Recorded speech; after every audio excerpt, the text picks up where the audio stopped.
The rain began just after dawn, fine silver threads that drifted through the battered skylight of the black cell and stitched themselves into Tyrion Lannister's filthy hair. He rose from the straw pallet when the first drop struck his eyelid, blinking as though the sky itself had stooped to shed tears with him. Above the narrow slit of window, bells tolled in the city. High, brazen, triumphant, They were not bells of mourning for the dead from the wildfire conflagration that had devoured the sept of Baelor. These were bells of exultation, tempered only by the wail of the wind funneled through charred streets and blackened rubble. Coronation bells. Cersei's bells. He tasted copper on his tongue, scraped from the inside of his cheek by a tooth he had broken 3 days earlier on a rancid heel of bread. The force of that accidental bite had gone straight to his jaw, radiating pain until his vision blurred. Yet the ache had also focused him, chased away the useless memories of Myrcella's smile and Tommen's shy laugh. Children sacrificed to their mother's towering hunger for dominion. Hunger she would sate today, crowned queen of the 7 kingdoms, while he rotted beneath the palace stones. No, not rot. He pressed 2 fingers to the nape of his neck, feeling beneath dirty, matted hair for the thin leather thong that still looped his throat. At its end, hidden beneath his collar like some priest's pendant, hung a vial no longer than his smallest finger. 2 breaths of glass separated the outside world from a swirl of black liquid that moved with the viscosity of old blood. In torchlight, the potion gleamed oily blue. But here, half glimpsed by dawn, it seemed no more menacing than an inkwell. The strangler, the Lyseni merchants called it. 1 cough, 2 at most, and the muscles of the throat locked forever. A queen could gasp for help and issue only a hiss. Her guard might draw steel, but by then her sapphire lips would rattle like cold pebbles, her gaze bulging. And while good maesters might slice a bride's throat to free her tongue, nothing staved off the closing of the windpipe. Death arrived within the turning of an hourglass. Tyrion had not purchased the poison. He had bribed no jailer. The vial was part of his life now precisely because Cersei had ordered it planted upon him. A neat frame. The kinslayer intends to murder his sister, so we shall seize him the night before my coronation. But she underestimated him. The jailer had played the game as gaolers always did. Search the prisoner perfunctorily, demand a bribe to ignore whatever turned up, then turn 1 more screw for a greater coin. Gold he could not offer. Words, however, he possessed in abundance. He traded an offhand promise of lands in Dorne, a soft suggestion that a certain guard's daughter might marry into the lesser Lannisters of Lannisport, and the poison remained his. He would use it then, not to damn himself, but to shape the world. Footsteps echoed. Keys rattled, iron screaming against iron. The hired guard appeared in silhouette, lantern dangling from a thick fist. "Little lion," the man rasped. "Warden's come. Says you're to be moved." Moved. Tyrion wiped mud from his cheek. "Where? I like this suite. A cell nearer the dungeons." Safer, Queen's orders. Even in chains the word stung him. Queen. It should have been Myrcella, mild of voice yet bright with curiosity, leading with velvet gentleness, instead of Cersei's whip. He felt for the vial again, reassured by its chill against his skin. "Give me a moment to piss," he said. "Unless your queen desires her brother to stain his breeches on the procession." The guard spat, impatient, but stepped back. Tyrion turned to the corner, drew his small clothes down, and let a thin stream arc into the drain. While water hissed, he thought of Jaime. Thought of the last embrace upon that bridge in Escaroth. No, the last embrace on the quay of King's Landing before Jaime had ridden for River Run, sword heavy with guilt. His brother would now stand behind Cersei's throne as Lord Commander of an order he had broken. The gold of his armor would glisten like the crowns of autumn wheat that Tyrion's father once prized. Jaime had always believed Cersei the brighter half of them. Today that belief would die, though Tyrion himself might perish to ensure it. The guard prodded him forward. Chains clicked about Tyrion's wrists, the cuffs too wide, leaving room for him to twist free should he dislocate a thumb. He would not. Pain dulled cunning. A short corridor led past 3 more black cells, each door pocked with rust. Prisoners moaned behind the iron, yet did not beg. Begging drew lashes. At the spiral stair, the guard paused to adjust the lantern shutter. Tyrion's nose twitched at the scent drifting down. Roast boar, clove-studded oranges, hot-spiced wine. The kitchens blazed above them, cooking feasts for the coronation. He pictured Cersei lifting a silver goblet, steam coiling above rosy liquid. Vintners from the arbor had delivered casks of sweetered aged through 5 summers, perfect for cloaking a single drop of strangler. Yet he could not reach the feast. How then? The guard coughed, clearing phlegm from a damp throat. Blame, Dao. Tyrion stared at the man's back. 1 cough, 2. And the strangler worked the same upon common flesh as royal. No shortage of victims stood between him and the throne room. Guards, servants, pages. Any of them could carry death to the queen. They emerged into the serpentine passages beneath Maegor's holdfast. A second lantern bobbed ahead, borne by another guard whom Tyrion recognized. Borok, a pig-eyed brute fond of twisting ears. Tyrion's arrival produced a crooked grin. Lannister gold enough for you to buy pardon yet? Pardon. Tyrion kept his voice light. I expect a song written about my imprisonment. Something touching. Perhaps you'll contribute the refrain. Tyrion's tuned to the beat of the cudgel. Borok snorted. Won't be any tunes after today. That puzzled him. What does that mean? The bells disagree. It means, grumbled the first guard. All prisoners march to the gallows at dusk. Queen wants her reign clean of filth. So we'll be done babysitting mummers. Tyrion's pulse kicked. If dusk claimed him, he required the poison deployed before midday. The plan crystallized. Choose a messenger who would stand near Cersei's drink yet remain unsuspected. A cupbearer, perhaps. Tommen's old cupbearer. A timid boy who had once blotted gravy from Tyrion's doublet. Where might he find the urchin? The kitchens, polishing goblets near the cellar door. They climbed a final stair to a gate of black steel. Bent prongs like claws curved inward to deter those who might escape upward. Torches hammered heat upon Tyrion's moist cheeks. He glanced left, noting the passage to the wine cellars. There, beyond an arch, lay racks of vintage thick as dust, and the small folk preparing the coronation feast. I must relieve myself again, he announced. Put a stop in it, Borok barked, shoving him toward the deeper cells. To my age, bladder weakens. Tyrion made his face a mask of embarrassment. A minute only. Borok muttered a curse. Very well. Through there and quick. He unlatched the arched door. Tyrion shuffled inside. Stone steps descended into gloom laced with wine barrel musk and toasted oak. He counted 3 steps, 4, then let the chain between his wrists slip beneath his heel. 1 stomp, the link snapped. He bent as though stumbling and seized the broken end, looping it around Borok's ankle when the guard leaned to help. A single wrench toppled the man. Tyrion fell with him, leading the collapse into the stairwell's darkness. Bone cracked. Borok's lantern clattered away, guttering out. Tyrion's hand closed over the guard's dagger, drew it, and plunged point first into the fleshy throat. Borok gurgled softly, blood soaking his gorget. The other guard shouted above, but Tyrion had already bounded down 2 more steps, vanishing behind a row of casks. He waited, breath held.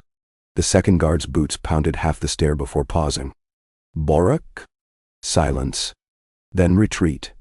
The man feared ambush more than reprimand. The gate slammed, the bolt thrown. Tyrion exhaled. Shadows fluttered. He needed a light. From Borok's corpse he retrieved the half-doused lantern, coaxing life into the wick, then tugged shaggy hair from his brow. He would not reach the kitchens chained, but a wine cellar offered tools aplenty. A cooper's hammer freed his wrists. A wine thief siphoned a draught of spiced Dornish to rinse the taste of fear. He swapped tatters for a discarded tabard, probably left by a drunk cellarer, seeking paramour among the scullery maids. The cloth smelled of smoke and saffron, a servant of the roast pit. Perfect. Torch in one hand, the vial in the other, he slipped through corridors that grew warmer with each turn. Voices swelled, cooks barking orders, boys giggling while plucking feathers from game hens, scullions scrubbing tables. Tyrion entered the grand kitchen unseen, blending with bustle. Dozens of long trestles bore platters of capon and lemon cakes, while at center rose a vast copper kettle wherein mulled wine bubbled. He searched for the cupbearers by height, children clad in green doublets bearing the lion sigil. There were 3. The youngest, Finna, barely 10, stacked goblets on a brass tray, her tongue poked in concentration. The middle boy buffed a goblet's rim with linen. The eldest, tall, pimply, 16, balanced a silver carafe of arbor gold. Tyrion approached Finna, stooping so their eyes met. "We meet again," he whispered. She squeaked. "Sir?" He pressed a finger to her lips. "I need you to deliver a special draught." From a cask he filled a small pitcher with the steaming mulled wine, poured a generous amount into a goblet, then produced the vial. One drop slid into the ruby liquid, dissolving like ink. He stirred with a spoon. "See, the queen receives this the moment she sits. It must be the first cup she tastes." Finna looked terrified. "But the royal cupbearer has spilled wine on his grace before. You will rescue her from shame. There is reward in it. Gold coins as wide as your eyes." He slipped a dragon into the girl's palm. Her jaw fell. "Do not sip," he warned, breathing the words across her knuckles. "Not even a taste. Promise." "I promise," she whispered. The bells changed tempo above. The procession neared. Tyrion melted into the forest of cooks as Finna carried the tray toward the servant's stair. He allowed himself a thin smile. The many-headed beast that was King's Landing rarely noticed a lost dwarf until he bit. Now the beast would choke upon its own queen. He slunk away before the kitchen marshal could wonder about the short stranger in stained tabard. Back to the cellars, down a forgotten corridor where dry rat droppings formed a dark seam. He chose a locked door and employed Borok's dagger on the latch. Inside lay old barrels and shards of broken furniture. He barred the door from within, sank to his haunches, and waited. The city above lived entire lifetimes during that silence. Trumpets blared, cheers erupted along the throne room colonnades, and cannons of wildfire fired in green salute. Yet stone swallowed sound, Tyrion heard only his heart. He pictured Cersei smirk beneath the golden tines of the crown, her fingers greedy upon the arm of the Iron Throne, the stink of scorched sept still clinging to her red silks. He imagined Finna approaching, small hands trembling, offering the steaming goblet. For her grace, the first of her name. He saw Cersei sip. He waited for bells to falter. 200 heartbeats. Then faint above him, a scream. Not a crowd's roar. A woman's piercing shriek, singular and sharp, drifting through the holdfast like a dagger thrown blind. Silence followed, the sort that bloats the air before a storm. Tyrion exhaled. She was dying. He felt no triumph, only a strange loosening in his chest, as though the tension he'd wound around his ribs had snapped and fluttered away. Moments later, the shrieks became a maelstrom, shouts of confusion, clatter of shields, the thunder of greaves against marble. He pictured the guards seizing Finna. They would search for stunted conspirators, but not in the cellars. They'd scour the yard, the black cells, the kennels. Jaime would draw his sword, demanding answers of the maesters, while Qyburn bent over Cersei's twitching form. Qyburn knew poisons. He might suspect Strangler but could not save her. Tyrion's thoughts turned to the aftermath. Who now held power? Tommen lay broken on the courtyard stones, a puppet severed from its strings. Myrcella long dead in Dorne. Stannis Baratheon gone, Renly's ghost unavenged. Margaery and Tyrell kin burnt to ash. Daenerys sailed across the narrow sea, with dragons at her call. Only Jaime remained, half of a pair torn apart. He would not fault Jaime's grief. Yet grief could shape destiny as surely as swords. If Tyrion emerged at the right moment, perhaps bearing the lost crown, claiming he had discovered it dropped in the chaos, he might convince lords desperate for stability that kingship could pass not by eldest claim, but by competence. The realm had once respected Tyrion's stewardship. They might again, if he spoke with silver, and let others believe the deeds their own. Footfalls skittered in the corridor outside. He slipped behind a barrel, gripping dagger's hilt. The latch rattled, wood splintered, and the torchlight of 2 guards poured in. One clutched a spear, the other a crossbow. "No dwarf here," said the spearman. "Try the west storerooms." They moved on. Tyrion breathed again. He needed higher ground. In his mind he traced the tunnels. One branched toward the Blackwater Rush, another under the kitchens, toward Maegor's stables. Horses offered escape, but not victory. Victory required the great hall. He unbarred the door. Dark lanes yawned, torchless now that the holdfast's attention was fixed upon dying royalty. He advanced, counting turns. At the second junction, he nearly collided with a boy running wild-eyed. The boy recognized him, mouth forming an O, and fled before Tyrion could hush him. Alarms would soon echo. He climbed a spiral and emerged near the back of the royal sept, scorched stones weeping rain through shattered windows. Thunder cracked overhead, though skies only misted. From here, a servant's passage angled to the Queen's ballroom, a misnamed vestibule now serving as muster station for the Kingsguard. Tyrion peeked around the jam. White cloaks flapped in panic. Ser Boros barked orders. Ser Meryn unslung his sword with shaking hands. At center knelt Jaime, one palm flat on the marble, head bowed over a spreading pool of crimson. Cersei lay supine, lips black, crown brushed askew. Qyburn gibbered about improper humors and tore at his leeches as if they wronged him.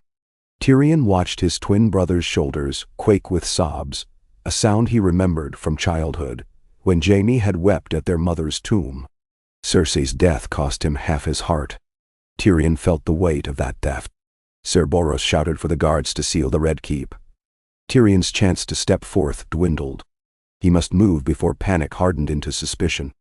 Wiping grime from his face, he strode around the corner into full view, holding his dagger inverted as if surrendering. Tyrion. Jaime's sword leapt from its scabbard, point aimed at the dwarf's chest. "You. Gods, you." "No words," Tyrion said softly, walking until the blade rested against his breast. "Only this. I did it." Gasps rippled. Ser Meryn half raised his helm visor. "Hear that? He confesses." Tyrion's gaze never left Jaime's eyes. "Your queen was mad, brother. She burnt the sept. She would have burnt the city to cinders given another moon. You loved her. I loved her once too. But love does not excuse massacre." Then Jaime's face contorted, tortured. "You shame me," he whispered. "I free you." Tyrion knelt, the dagger clanging away across stone. "I stand guilty.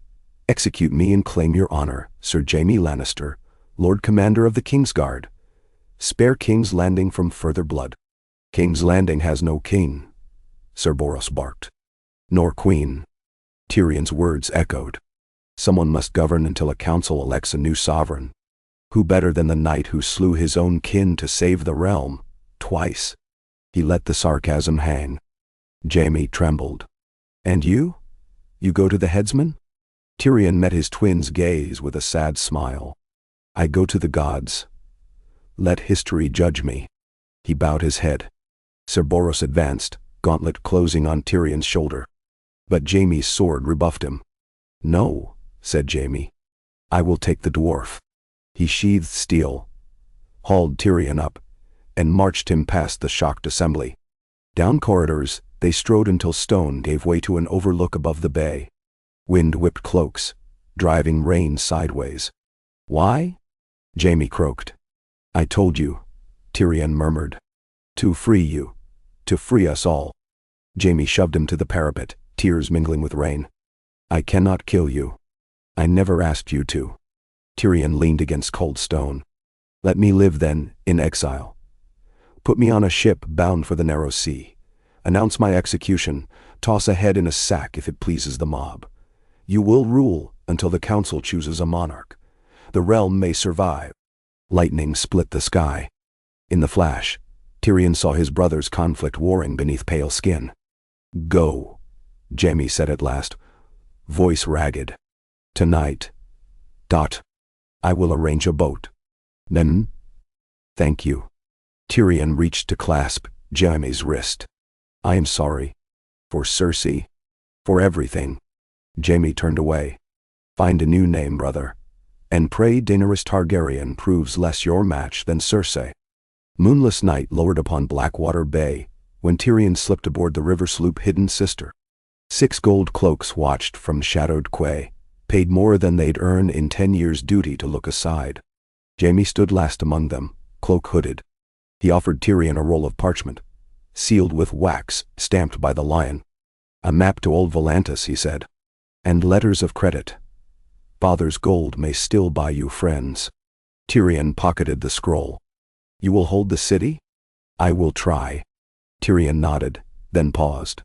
"The girl who brought the cup, Finna. Spare her. She lives."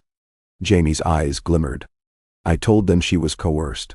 She will be sent to the Quiet Isles." "Good." Tyrion hugged his brother. A brief, fierce squeeze. Then he descended to the deck. The sloop shoved off, oars slapping dark water. He lingered at the rail until the red keep shrank to a red spark upon the cliff. Somewhere in its halls, a gilded crown lay on a marble floor, ownerless. Somewhere in its crypts, Cersei cooled in stone. Tyrion's stomach lurched, but not from Seaswell. A piece of him remained in that keep, a shard he had torn away by poison. Could any ship sail far enough to escape that guilt? He turned toward the unseen horizon, where dragons breathed over black waves. There lay new storms, new rulers, new sins. The Strangler's task was done, yet the game raged on. And Tyrion Lannister, kinslayer twice over, would play again. The rain eased.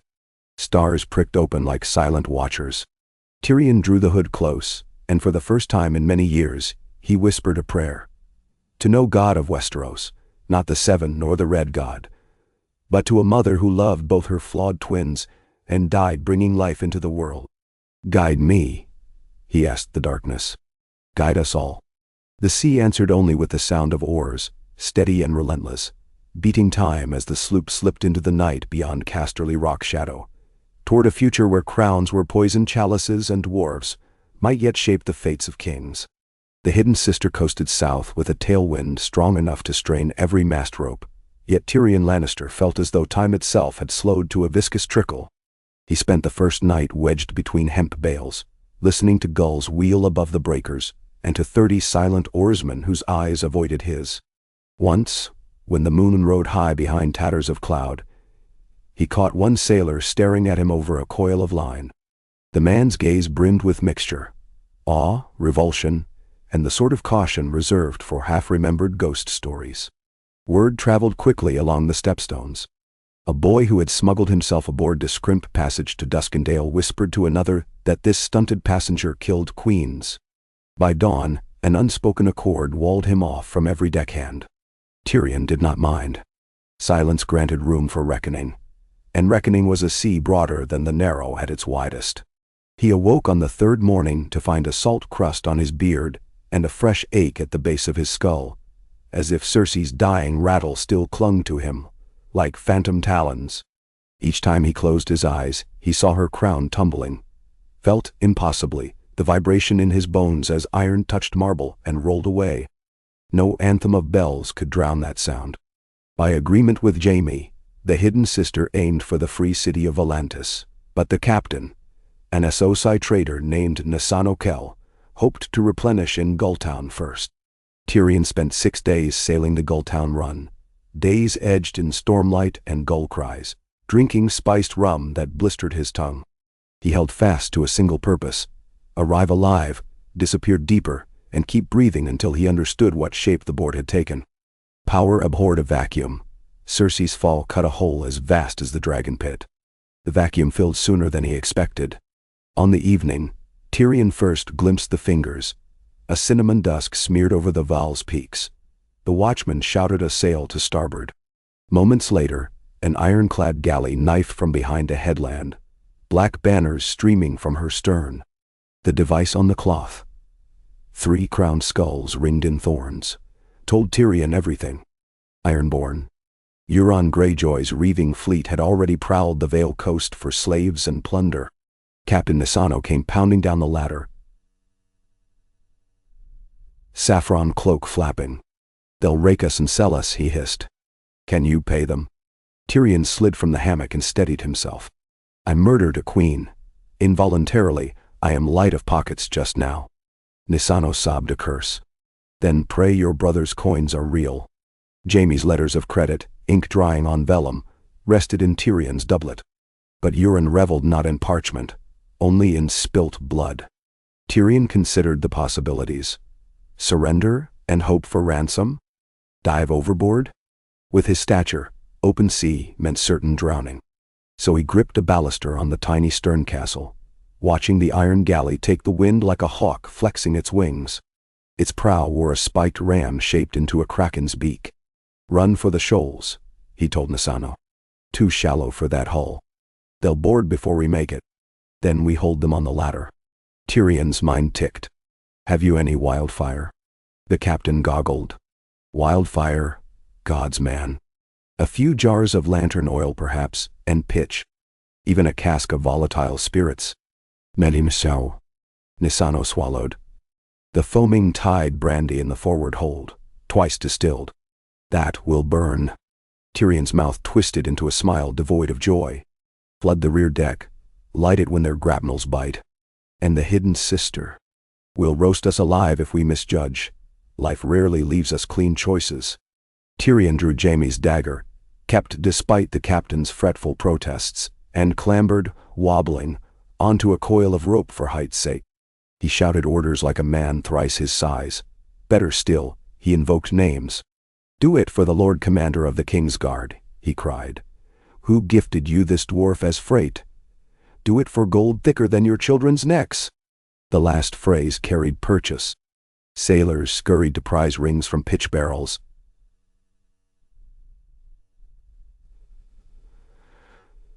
Splashing dark sap across the pine planks. The air reeked instantly of tar and fumes. The ironclad closed quickly. A volley of heavy crossbow bolts thudded into the sisters' masts. One shaft skewered an unfortunate rigger through the thigh. He toppled with a wail, but his mates hauled him clear. Tyrion watched the galley's figurehead draw near, a rusted kraken devouring a nude maiden. Another volley peppered the transom. A bolt whooshed past Tyrion's ear close enough to nick his lobe. He tasted copper and remembered the black water. Grapnels whirred, rope ladders unfurled. The Ironborn shouted praises to Euron's drowned gods. Tyrion glanced at Nisano. The captain trembled. "Now," Tyrion barked. A torch arced. Flames licked the liquor-swept deck with greedy tongues. When the first reaver swung across, the sisters' stern erupted in a blossom of blue-orange fire. Burning brandy sprayed like comet trails, catching rope, sailcloth, hair-dyed a knee wand. The reaver shrieked, tumbling with limbs ablaze into the brandy pool, making a furnace of his own corpse. More Ironborn leapt, but heat drove them back. Grapnels detached and reavers fell, smashing ribs against their hull, or slipping under dark water to drown. For one breathless minute, it worked. But brandy was not wildfire. Its fury dwindled. Reavers regrouped, water buckets at the ready, and a horn brayed from the galley's forecastle. Tyrion's throat dried. A single counter-order from Euron himself. The Ironborn lugged a mangonel to the rail, cranked, and loosed a kedge anchor on chain. It smashed through the sisters' quarterdeck. Splinters spiraling. More Ironborn surged across the chain like spiders on silk. Tyrion ducked the downward sweep of a hooked axe, felt wind ruffle his curls, and drove Jaime's dagger into the attacker's calf. The brute howled, momentum failing, and Tyrion yanked him sideways into burning pitch. Another reaver wrestled with Nisano at the helm. The captain screamed, teeth bared in terror, but managed a knee to the groin that bought space for Tyrion's blade to bite kidney. The dwarf's arms shook from impact. Blood sprayed his face. When he blinked it away, he confronted a shape armored head to boot in black leather lacquered to shine. A terrible grin showed beneath a helm of iron horns. "Well met, imp," said the man, lowering a glaive. "King Euron sends greetings. And you deliver them without a royal envelope? Shame that." "Why?" The glaive slashed. Tyrion parried with feeble dagger, edge skidding off the polearm's haft. Wood against steel shrieked. Tyrion ducked again, but the effort pitched him off balance toward spitting coals. Pain seared his ankle. An ember lodged through boot leather. He tumbled backward, but rope coiled around his torso. Sailors hoisted him clear before fire seized his tunic. He flailed upright in time to see the horned reaver jab the glaive into Nisanos' ribs. The captain's cry ended as steel raked out, trailing viscera. Something deep and hot burst behind Tyrion's breastbone. Rage, sharper than any blade. He darted in, hacking at the glaive's shaft. The edge bit half through. He slammed the dagger down again, completing the cut. The horned man cursed as his weapon's lower half clattered. Tyrion leapt, burying steel in the reaver's groin, twisting until cartilage snapped. When the man bent, Tyrion drove a fist into exposed throat, felt windpipe collapse. The horned helm toppled into vomit-tinged brandy. The battle flickered out quickly then. The ironclad, perhaps wary of collateral fire, sheared away. Survivors beat to quarters. Smoke shrouded the chaos. The hidden sister's deck was charred. Half her sails ragged, her mizzenmast cracked to the heartwood. But she lived, and Tyrion too. He limped aft, found the captain coughing blood onto a coil. "Peace," Nisano croaked in Valyrian. "End in peace." Tyrion took the man's hand. "Sail on," he whispered, though he knew the captain's voyage already ended. When Nisano's eyes glazed, Tyrion pressed them shut and stood amid soot and dying flames, chest heaving. Somewhere behind, the ironclad's drum beats retreated toward the horizon. A reaver's arrow jutted from the sister's bulwark. It fluttered a scrap of black cloth depicting the crowned skulls. Tyrion wrenched it loose and flung it overboard. 3 days later, battered and half-rigged, the hidden sister crept into the safe harbor of salt pans, where a volunteer yard repaired her wounds in return for a Cersei spice. Tyrion disembarked with a purse half full. Nisano's mistress thrust it into his hands, repeating that the dwarf had saved more lives than had been lost. He left them with instructions to bury the captain beside the sea daisies on the bluff. Salt pans stank of brine mud and the faint copper scent of old massacre, the scars left by raiders 2 years earlier. Yet the inn offered fresh cod stew and a room with shutters that latched. Tyrion paid for both, bathed by candlelight, and shaved the bristling beard he'd grown in the cellars. While he trimmed, he studied the stranger in the mirror. Bloodshot eyes, purple half-moons of sleeplessness, a nick on his left ear. But there glimmered something new, a hard shimmer behind the pupils, the knowledge that some gods or fates, or the sheer audacity of martially unskilled dwarfs, could slay queens and survive Ironborn. On the second night, ravens came. Saltpan's dusty rookery received frantic fluttered scratches from King's Landing, River Run, and Old Town. Tyrion bribed the acting maester, an old hedge scholar, to let him read them. The first scroll broke him into laughter that spooked every sailor at the common tables. Queen Dowager Cersei Lannister died on the first day of the 4th moon, victim of treason foul. The dwarf Tyrion, her brother, was condemned by royal decree and executed that very dusk upon the steps of the Red Keep.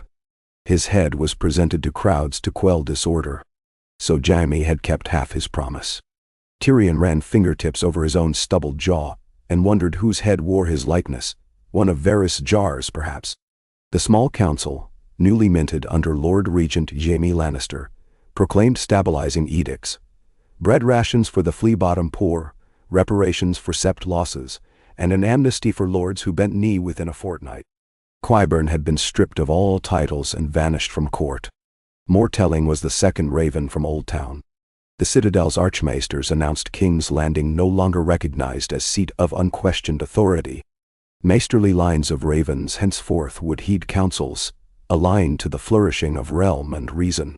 In plainer words, the Citadel waited to see who grasped the levers next. The third message chilled Tyrion's blood even faster than the Ironborn had tried. Daenerys Targaryen's fleet sailed from Meereen. Sighted off Korth, it lost 3 ships in a storm before refitting at Volantis. Vassal princes there bent the knee in exchange for trade pledges. The Dragon Queen marched with unsullied foot and cell sails paid in solid gold. Reports varied whether she possessed 2 dragons or 3. Rumors said her vanguard included the Red Priestess Mokoro blessing each mast in the name of a fiery lord. Another rumor claimed Jon Snow, bastard-turned-resurrected hero of the North, rode with her as consort. Tyrion chuckled at that. Rumor's appetite never starved. Still, Daenerys meant storm. Tyrion had once counseled a dragon queen across the sea. He might again, if he reached her alive, and if she let him breathe after confessing regicide. The road to Volantis grew less attractive each hour. Word of his execution might cloak him, but only under ranchers' rags. In court intrigues, dead men often lied their way back to life. Tyrion weighed options in lamplight. Ride north toward Winterfell? Far too many Stark banners eager for his hide. South to Dorne? The Martells owed him little love since Myrcella's death and Illyria Sands' vendettas. East remained best path, just not through Volantis, where the last Lannister boon might sour tongues. One free city boasted a port broad enough to catch dragon sails yet indifferent enough to overlook rumors. Pentos. He purchased a piebald gelding from a local reeve, bartering the ship's last spice jar. With saddlebags full of dried cod, water skins, and a single bottle of Dornish Red he'd lifted from the inn cellar, Tyrion set south along the Trident's winding banks. Rain turned lanes to sludge, campfires sputtered beneath dripping oak. Ghost settlements dotted the plain, villages razed by the War of the Five Kings and never rebuilt. Each night he dreamed of red gold curls sizzling black, of a crown sliding, of wildfire in his lungs. He entered a hamlet near Maidenpool, one cold dawn, and heard a minstrel singing for coins beside a cook fire. The man's voice rasped, but the tune was jaunty. Impetuous imp, with a queen on his fork. Stuck her right through to the crown. Up popped the maester with leeches galore, and down fell the citadel's gown. Men? Tyrion tossed 2 coppers and said, "Add a verse about the Iron Fleet slinking away after a dwarf torched them mid-sea." The minstrel goggled. Tyrion bowed low, cape sweeping mud, and moved on before whispers caught flame. He adopted a new name, Hugo Hill, when purchasing ferry passage across the Blackwater, Rushes, Upper Runs. At each stable he swapped mounts, gelding for a sorrel mare, mare for a dun Rouncy. In Fellwood inns, he listened to rumors swirl. Jaime strengthened alliances by mending fences with House Tully, offering Edmure's child lordship once grown. The High Septon pronounced Cersei's soul purified after silent sister rites. Queen Margaery lived in memory as a martyred flower. Everyone bickered over the Iron Chair's next occupant, Gendry Baratheon. Jon Snow? Theon Greyjoy. But few mentioned Jaime. Perhaps he did not want the crown. Perhaps the Lord sensed his guilt, like rot beneath silk.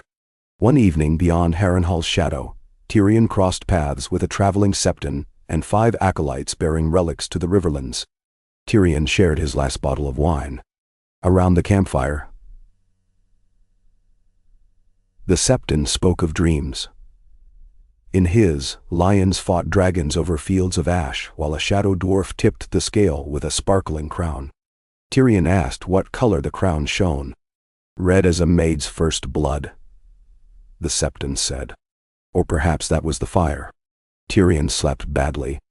In time he reached the Blue Fork Delta, where Petyr Baelish once built fastnesses. Littlefinger was dust, yet his brothels endured. Tyrion rented a snug room above one and paid the madam extra for privacy, scribbling letters none would read. To Sir Jaime Lannister, Lord Regent, true brother, I pray you hold fast. The realm tilts, though you stand straight. Dragons near. Maester's hedge. Trust no one wearing a chain heavier than their honesty. I sail soon. You will know me by the storms I bring or soothe. Remember our vault beneath Casterly Rock. He halted. Ravens could betray him. Ink might condemn Jaime. He burnt the parchment, watching ash swirl up chimney drafts like black butterflies. Perhaps some messages were best carried in heartbeats. A week later he secured passage on a Braavos cog named the Pearl of Harmony, headed first to Tarash, then Pentos. Its captain, a woman called Sedora Vel, demanded triple fare for difficult cargo. Tyrion paid double, bartered cunning for the rest. A quick audit of her books revealed a partner skimming coin. He offered proof. By the time they sailed, Sidora nodded to him with guarded respect. The voyage cracked him open to the memory of Shay. On the third night, a whiff of cedar on a deckhand's shirt conjured her perfume. The memory clawed his gut until he retched over the rail. He had strangled the woman he loved with a chain meant for golden maidens. Now he had strangled the sister he despised, albeit at a remove, using poison designed for courtly feasts. The symmetry scalded him. Two women, one adored, one hated, both dead by his hands. Did motives matter? The stranger weighed deeds, not intentions. And Shai's ghost walked each corridor of his skull at night, her laugh colliding with Cersei's crooked smile. He drank less on Sidora's ship. Instead, he wrote on scraps of sailcloth lists of alliances Daenerys might honor, names of sellsword captains swayed by coin, weaknesses in King's Landing's supply lines. He conjured siege math, grain stores in the granaries, water cistern sizes, the number of small folk per well. He knew the Red Keep's secret tunnels. A dwarf with maps and guilt might prove more valuable than a king with crowns of ash. 4 days before sighting Pentos, gulls heralded land. Sidora permitted a brief anchor near the disputed land's coast. Sailors harvested fresh water from a waterfall cascading straight into the Gulf. Tyrion clambered onto a stony ledge, stretching cramped legs. A bent pomegranate tree offered fruit. Juice stained his beard crimson. He imagined the color as blood on his teeth and spat into the tide. Behind him, footsteps. Sidora's first mate, a Taroshi man with striped beard, approached bearing a wineskin. "Captain says you'll want a swig afore the next gale." "My gratitude." Tyrion sipped. Honey wine, mellow and deep, warmed his belly. He wiped lips, and as he did, caught sight of a flicker in the man's eye. Recognition. The same mixture he had seen on the hidden sister. Fear, marvel, calculation. Word outran ships, and even Essos harbored tales. Dwarf regicide. Queenslayer. The first mate eyed the dagger at Tyrion's waist, and bowed away. That night, Sidora admitted truth beneath a lantern glow. Euron's fleet raided Tyroshi coast last moon. The crow's eye sought prisoner with face of sin and gold tongue. Tyrion Lannister. Reward: 100,000 golden dragons, paid in raw iron if preferred. Tyrion's stomach clenched. Jaime's story of his brother's execution shielded him only within Westeros. Beyond, opportunists smelled profit. Sidora swore oath on the many-faced god. She would deliver her passengers safely. But her mate's glance earlier told a second story. A man could break oaths for coin that rich. Tyrion stashed his coin purse in boot heel and slept with dagger, unsheathed under pillow. He had bled 2 queens dry. He would not feed a Taroshi cutthroat so cheaply. When Pentos's pale domes rose, shimmering above azure surf, Tyrion hid beneath a spare cloak and descended the gangplank anonymous. He tipped Sidora a final silver stag, symbolic jest, and waded into the thick of the fish market, merging with burly Pentoshi merchants haggling octopus prices. Pentos thrummed with talk of dragons. Every third stall hawked ivory carvings of winged serpents. Every alley urchin rattled cup for Dragon Queen coin. Illyrio Mopatis's mansion, golden roof, aside the Sweetwater River, hosted soiree praising Daenerys Stormborn's justice. Tyrion knew Illyrio, had once slept beneath that ornate roof, and smiled to imagine the Magister's porcine cheeks flushed with new schemes. But Illyrio bore loyalty mostly to coin, and coin to Euron's bounty. Tyrion detoured to the poorer quarter, renting a cramped room from a pent-shaped brothel. Its madam, short, iron-gray hair under crimson veil, accepted Westerosi silver without question. On the first night, her youngest serving girl delivered a pot of goat stew. On the second night, she delivered a message. A Taroshi in green stripes asked if we had a dwarf. I said we had 3. She winked. Tyrion thanked her with a ruby ring plucked from an ironborn helm. Then he bribed a stable boy to secure 2 fresh mounts, one for himself, one for the girl. He did not ask her age. He knew the answer would sour his stomach. Before dawn, they rode east toward the hills, reaching a forgotten hunting lodge after 12 miles. There, Tyrion left the girl with half his food and coin, pointing her to a nearby freeholder who owed him favor dating back to a Lannister wine shipment. She cried when he pressed a second ruby into her palm. Back on the Pentos road, he swapped horse for wagon, wagon for donkey, donkey for sandal leather as he walked narrow goat trails. He moved like water through reeds, never lingering. Euron's bounty hounded him. He glimpsed bounty sheets on tavern doors.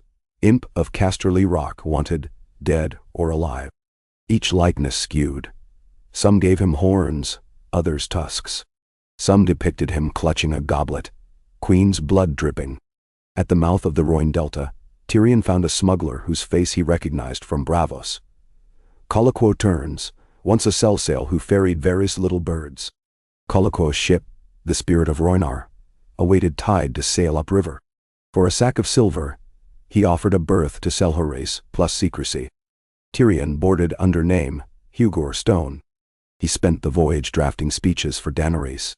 One began, "Your Grace, I knelt once to save the world from chains, then again to break my own." Another opened, "I bring both dagger and olive. Choose which pricks you less." When the Spirit anchored at the fragrant rose gardens of Selhorese, Tyrion sighted unsullied encampments beyond the palisades. Grey legions drilled with spears glinting. Dragons too left their mark. Charred fields formed ragged semicircles around a massive stone granary. Torches turned to wildfire by scaled throats. Fear pooled in Tyrion's belly, but he breathed through it. He needed audience with the queen before rumor stained him red. Coliquo guided him through a maze of pavilions to the camp steward, a squat Astapori freedman with inked shoulders. Names peaked like sun-baked bricks. Daenerys Targaryen, Drogon, Rhaegal, Tyrion. The steward squinted. Many false dwarfs ply these roads. True. Tyrion produced Jaime's letters of credit, last testament of Lannister wealth, plus his signet ring engraved lion roaring. Accept these as token of sincerity. And this. He unclasped the vial's empty case, glass long smeared by lethal drop. "I come bearing the Queenslayer's pledge to serve your queen, else die." The steward's eyes widened. Within hours, Tyrion found himself escorted beneath dragon banners into a pavilion perfumed with sandalwood. There, surrounded by stacks of scrolls and war maps, sat Daenerys Stormborn. The silver of her hair shone like moonlight, even by lantern glow. Her violet eyes measured him colder than any northern winter. Beside her stood a man Tyrion knew. Ser Barristan Selmy, white cloak yellowed with dust, yet bearing honor unbroken. On Daenerys's other flank, a tall Northman with coal eyes gripped a bastard sword whose pommel carved like a direwolf's head. Rumor of Jon Snow, it seemed, was no mere rumor. Tyrion knelt, heart hammering. "Your Grace." Silence unspooled, taut as a catgut string. Finally Daenerys spoke. "They say you murdered your sister, a queen." His throat bobbed. "I did." "Why?" He met her gaze. She did not flinch. "Because some fires are sparrows compared to dragons. Cersei would have burnt 1,000,000 souls to rule their ashes. I chose a lesser sin." Ser Barristan's face flickered with respect, disdain, pity. Tyrion could not read which. Jon Snow's expression remained carved stone. Daenerys paced. "You once served me, then fled. I served you poorly, proved myself weak. In exile, I learned strength sometimes lies in poisoning a monster." He inhaled. "Let me serve you again. Stronger, wiser, freed from loyalty to any house, save the one promising justice." The tent smelled suddenly of smoke and pomegranates. She studied him. "Justice," she repeated. "You claim to bring it in your cupped palms, yet stain drips from your fingers. Blood seldom washes clean, your Grace, but aim the blade rightly and fewer necks bleed." He drew a parchment, a map of King's Landing with secret tunnels marked. "I offer doors into the Red Keep. I know every cistern, every murder hole. I know Jaime's heart and the limits of his honor. I offer the city without need to burn it. Then nay. Jon Snow, step forward. Why trust you not to betray our queen as you did your sister? Because I never betrayed Cersei, Tyrion said. My loyalty to her was ashes long before the poison. I betrayed fear. Daenerys considered. Fear has many faces. One is a dwarf who slays bloodkin. Another is a queen of fire kneeling before no man. Perhaps we are fear together. She touched the map. Rise, Tyrion Lannister. Show me where the stones crack. Outside, a roar shook the valley, distant, yet mighty. Drogon circled overhead, twilight fire gleaming off charcoal scales. Tyrion rose, limbs trembling not from terror, but from the sense of wheels grinding into alignment. He was again a counselor to dragons. Jaime Lannister stood alone atop the tallest tower of the Red Keep, wind hissing through shattered shutters, broadsword planted like a standard. Below, King's Landing glimmered under torch grids, its populace restless. Word from Old Town spoke of dragons taking Selhorys without a siege. Varys's whispers had predicted, but not the speed. And now ravens from Gulltown, Saltpans, even Pentos, claimed a dwarf walked beside the Dragon Queen. A dwarf who should have been dead. Jaime clenched the parchment until wax seal crumbled. He remembered Tyrion's final hug, remembered promising to hold the city. He remembered kneeling by Cersei's corpse, whispering useless apologies. Footsteps clicked behind him. Brienne of Tarth emerged, blue cloak snapping. Your Grace, she said. She still refused to call him king. Not until coronation. The small council convenes. The Highgarden emissaries arrive.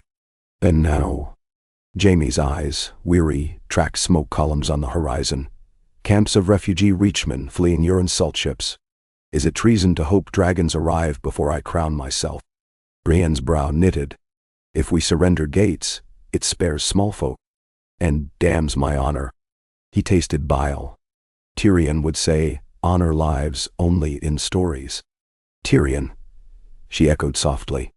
He looked at her, saw the question, and sighed. He lives, he confessed. I freed him. I framed his death to keep lords calm. Brienne absorbed this without visible shock. Then perhaps the gods still play at mercy. If he counsels the queen, he will beg her to spare the city. But will she listen? Brienne stepped near, resting a gauntleted hand on his arm. We listen now. We muster troops, yet keep gates open to parleys. Offer grain to small folk. Post pardons for Tyrell men. Show mercy first. Jaime's grin was crooked despair. And when Drogon swallows my troops like barley, do we show more mercy? We do what is right, she said. And hope the right is enough. Jaime turned back to the black water of the bay. A cold gust slapped hair across his cheek. Somewhere out there, his brother strode beneath dragon wings. Jaime prayed to no specific god that they would speak again. Perhaps in this life. Perhaps on a battlefield of fire and ruin. Behind him, bells chimed.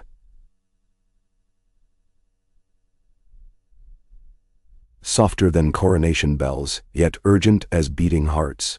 Dragonstone hosted Daenerys' war council in the candlelit chamber once haunted by Stannis Baratheon. Tyrion unrolled his maps across the carved table of Westeros. Grey Worm leaned over, stone quiet. Missandei annotated supply counts. Jon Snow traced the King's Road north, face unreadable. The city's granaries sit here, Tyrion said, tapping. A breach in the outer wall near the dragon pit remains unrepaired. We slip unsullied through at dusk, open mud gate from inside. Our fleet blocks Blackwater Bay, preventing Golden Company relief. He paused. If Jaime chooses folly and sets wildfire caches, we neutralize them by flooding culverts first. Jon folded arms. Flooding requires time. Time costs lives. Tyrion took a breath. But fewer than Drogon's breath over Flea Bottom. Grey Worm murmured assent. Daenerys drummed fingers on the stone dragon's wing. If gates open, I will still fly. A queen astride a dragon shortens wars. And might roast innocents, Tyrion noted. Her eyes sparkled dangerously. Cersei roasted innocents. I will scare them. Scare can slip to scorch in a heartbeat, he cautioned. Jon set a calming hand on her shoulder. Tyrion watched the gesture with keen interest. Lovers? Partners? The board pieces shifted. George R.R. Martin once wrote, "War made monsters of us all." Tyrion felt the truth for every tick of candle wax. He guided Daenerys toward bloodless victory while fearing she might prefer the taste of fire. He lay awake nights staring at tent ceilings. Sometimes he saw King's Landing surrendering with bells clear. Other times he saw charred children clutching charred toys beside melted stone. He counted each scenario and always arrived at the same equation. One queen slayed for peace might birth another war if dragon flames ceased being threat and became habit. On the eve of sailing for King's Landing, Tyrion stood alone atop Dragon Montdot. Ash-coated vents wheezed sulfur. Wind clawed his cloak.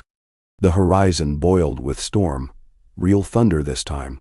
He closed eyes, inhaling brimstone. A faint shuffle behind. Finna, the cupbearer girl now wearing simple linen and sandals, stepped from shadows. Grey Worm had found her among refugees, at Tyrion's request. She bowed. "Sir Tyrion, they bring supper soon." "Thank you," he said. He studied the girl. No more than 11 now, yet eyes older. "Do you hate me?" She looked startled. "No, my lord. I killed a queen with your hands." He knelt to her height. "I meant coin to buy you dreams, but I bought nightmares." Finna's voice trembled. She made us watch people burn the septi. Mother said anyone who burnt gods deserved poison." Her chin lifted. "You saved more than me." Tyrion swallowed a knot. He pressed a small pouch into her hand. Dragon glass beads from Dragonstone. "Sell them or wear them. Either way, remember dragons can guard as well as burn." When she left, Tyrion stared at clouds bruised purple, uncertain whether he saw dawn or dusk. Dawn it proved. Blood-red sunrise over Blackwater Bay 6 days later. Daenerys' fleet cut through mist, sails taut. High atop the bay wind, Drogon banked, keening thunder across water. Rhaegal followed like a blazing shadow. The city walls loomed, manned by Lannister archers, scorpions cocked. Tyrion stood on the leading galley's prow, cloak whipping, stomach twisted. Bells rang. Not coronation bells, warning bells. Jaime's banners, golden lion on crimson, snapped above gatehouse. Tyrion's spyglass caught a blur of movement. White cloak at ramparts. Jaime? Or some imposter? Either way, the gate stayed barred. Daenerys circled high. Tyrion could almost feel the heat radiating down. Unsullied readied seagull ladders.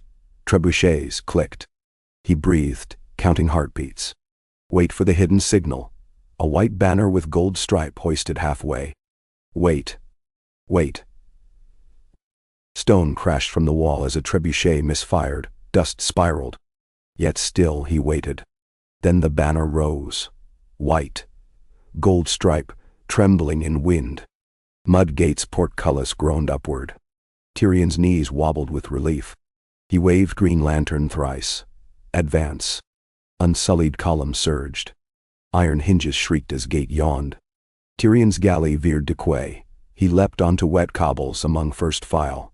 Map tuck. Smoke stung nostrils. The city reeked of fear and candle wax. Inside gatehouse, 2 Lannister guards lay bound. One gave Tyrion a look of wide-eyed awe. The imp. He almost corrected, dead imp, but hurried on. He swept corridors, guided unsullied to cistern valves. They flooded culverts, mud water burbling. Moss-heavy channels glugged, drenching wildfire traps. Street by street troops advanced. Small folk hugged doorways, clutching children. Some spat bitter curses about dragons. Others whispered thanks that no green fire fell. Drogon roared overhead but did not breathe. Tyrion prayed that Daenerys kept her promise. In the shadow of the great sept's blackened carcass, Grey Worm signaled. Red keep ahead. Tyrion parted ranks, hurrying up the long stone stair toward Maegor's holdfast. Jaime awaited atop, sword sheathed, white cloak muddy. His golden hand rested on hilt gently. Behind him stood Brienne, Podrick Payne, and a dozen city guards. Tyrion halted 3 steps below his brother. Rain started, a soft patter. For heartbeat neither spoke. Then Jaime managed hoarse words. I tried to save them. I know. You killed her. Yes. Jaime's face contorted grief, anger, love. I can't forgive you. I don't ask it. Tyrion's voice cracked. But help me stop this before more die. Thunder rumbled. Drogon's silhouette eclipsed dawn's sun behind them, wings spanning half the sky. Jaime stared at the Dragon King. Your queen? Will claim throne if gates surrender. No burning. Brienne cleared throat. The lords assembled in the throne room. They await judgment. Bring them forth, Tyrion said. The realm's new age begins with words. Jaime turned. If words fail. Tyrion glanced skyward at the looming beast. Then we will all burn, and I will have slain a sister for nothing. The throne room smelled of old smoke, dust and sweat of lords pressed shoulder to shoulder. Lord Garth Tyrell's cousin argued with Edmure Tully over Riverland's tides. Prince Trystane Martell stood aloof, face veiled. Silence fell as Tyrion entered between unsullied spears, Jaime on one side, Brienne the other. Then Daenerys walked, dragon's roar ghosting every step, though Drogon remained outside, perched on rampart. Tyrion saw lords blanch at her eyes, at the faint soot marks on her gown's hem. She ascended cracked steps to stand before the Iron Throne's jagged silhouette. No crown rested there. Jaime had locked it away. Now he produced it, gold circlet pregnant with rubies, weight of all war's tears. He offered it to Daenerys, on open palm. She did not take it. Instead, she gazed over the chamber. Kneel,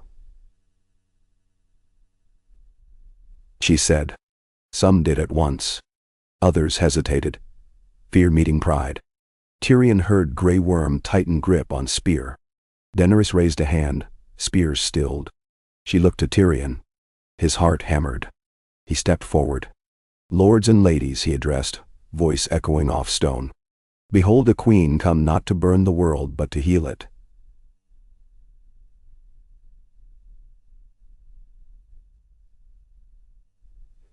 She was betrayed in Essos, whipped, sold, widowed, yet freed thousands. Now she offers freedom from fear, the fear that those who rule may slaughter their own to keep crowns. Kneel, and she spares this city. Kneel. He paused. Refuse, and dragons feed. Gasps, death. Silence. Edmure Tully knelt first, arthritic knees cracking. House Tyrell's cousin followed. One by one, heads bent like wheat to scythe. Yet 2 remained upright.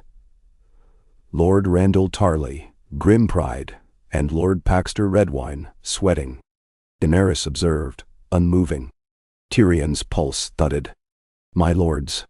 Lord Randall spat. I know naught of Targaryen mercy. I fought against your false father, and I'll fight against you.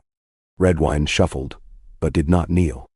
A hush so deep one might hear dust settle. Daenerys spoke, voice low. Then you choose fire. Tyrion's mouth parted, perhaps imprisonment, but unsullied spears seized both lords. Grey Worm awaited the queen's nod. She gave it. They marched the men outside into rain. Through shattered windows, Tyrion saw Drogon's dark form shift. He swallowed acid. Inside, lords quailed. He did not proud of spectacle, but hearts bent easier than steel. Daenerys turned to Jaime, extended hand. Your city is mine. Jaime sank to one knee and laid the crown at her feet. May you rule it better than we. She accepted the circlet at last and placed it not on her head but on the throne's arm. I will wear it when the realm is mended. Murmurs rippled. Tyrion exhaled, not relief exactly, but a stay of doom. He'd imagined this hall charred black by dragonfire. Instead, rain drummed holes through collapsed roof, while new queen smelled of ashes older than today. She faced him. Your counsel kept the city whole, but your sins weigh still. Serve me till the scales balance. He bowed. A lifetime if needed. Perhaps longer. Thus ended the reign of lions, and began the reign of dragons reborn.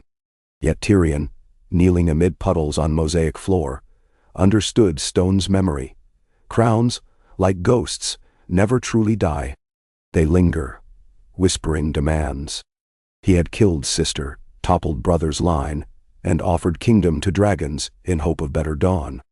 Whether dawn blazing or devouring, time would judge. Outside, fireless rain fell over King's Landing for 7 days, washing gutters clean of old blood but not guilt. Inside, chairs scraped, quills scratched treaties, ravens beat upward. Tyrion paced corridors, scripting laws to ease smallfolk burden, always feeling weight of vial no longer there yet etched into bones. One night, while candles dwindled, Finna brought him wine. She smiled shyly. No poison, she assured. He smiled back. It's the only vintage I know. She giggled and darted off. He sipped, tasting notes of pomegranate and smoke. In distant north, white ravens flew. Winter's heart deepened. In Essos, Euron's fleet gathered storms. In Old Town, maesters forged chains over debates of dragon rule. Yet here, in halls where swords of enemies fused to throne long ago, a dwarf balanced mercy and terror, walking the thinnest edge yet. He looked to sky, rain pattering through roof cracks, and wondered if his mother heard prayers of sons who killed for peace. If so, he begged her forgive one more sin, the hope that poison, once spilled, might blossom into justice instead of new rot. Then he picked up his quill and began again. The lavender sky above King's Landing bruised toward violet when the first flake of snow settled on a charred merlon of the Red Keep.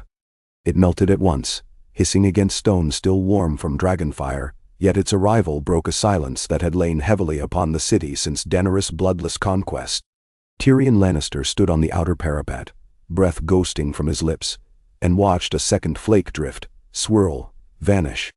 Winter had crossed the neck at last, an emissary swifter than any raven. Behind him the tower door creaked. Brienne of Tarth emerged, helm tucked beneath one elbow.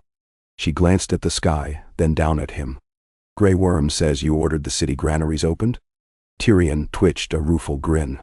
The small folk survived wildfire, siege, and 5 kings. I'd rather they not starve under the first queen who offers justice. Men?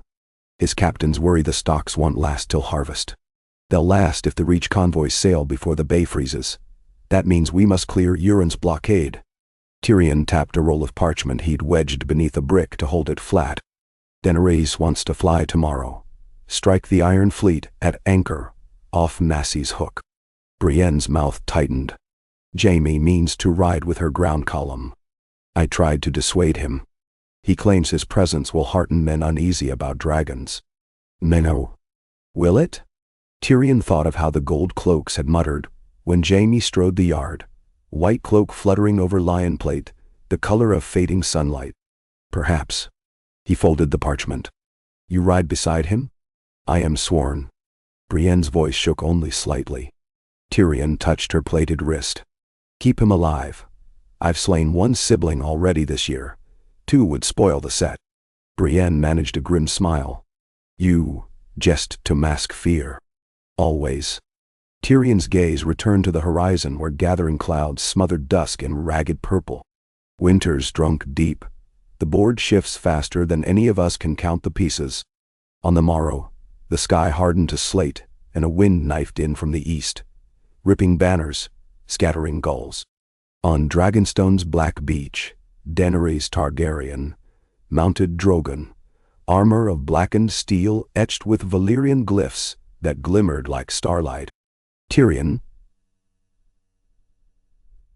swathed in a fox fur mantle, approached before the takeoff.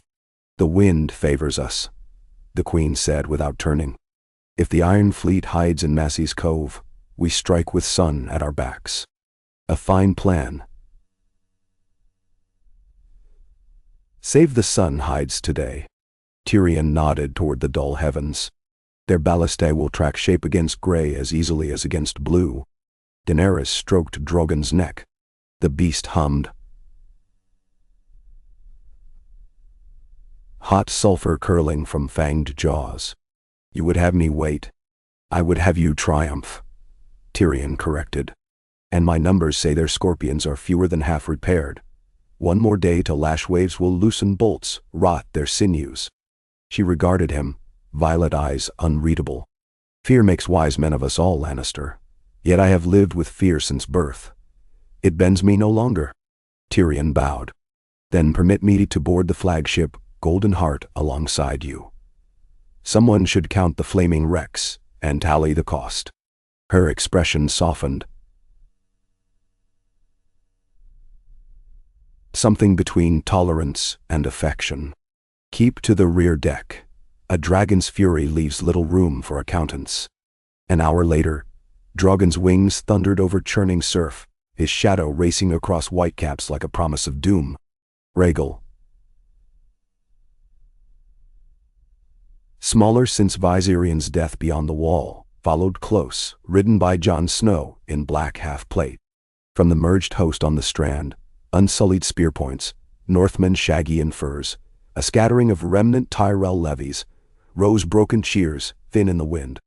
Tyrion boarded the Golden Heart under grey canvas sails. The cog's Bravo Sea captain, Malako Viz, bowed low. We keep distance enough, yes? Dragons scorch wide.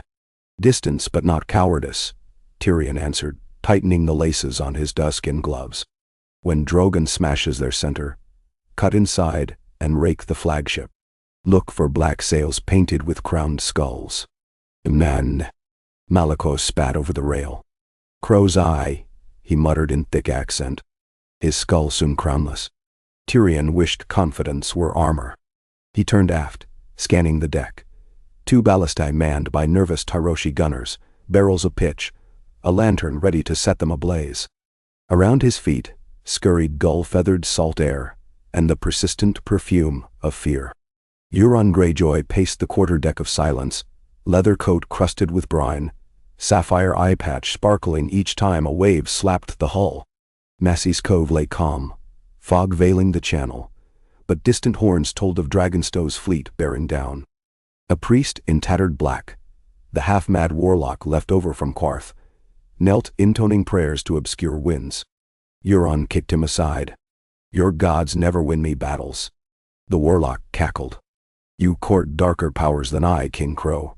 But the dragon's doom rides with you still, steel in the shape of father's scorn.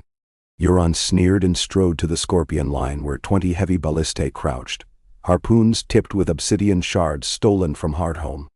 Stones to snuff fire, he hissed.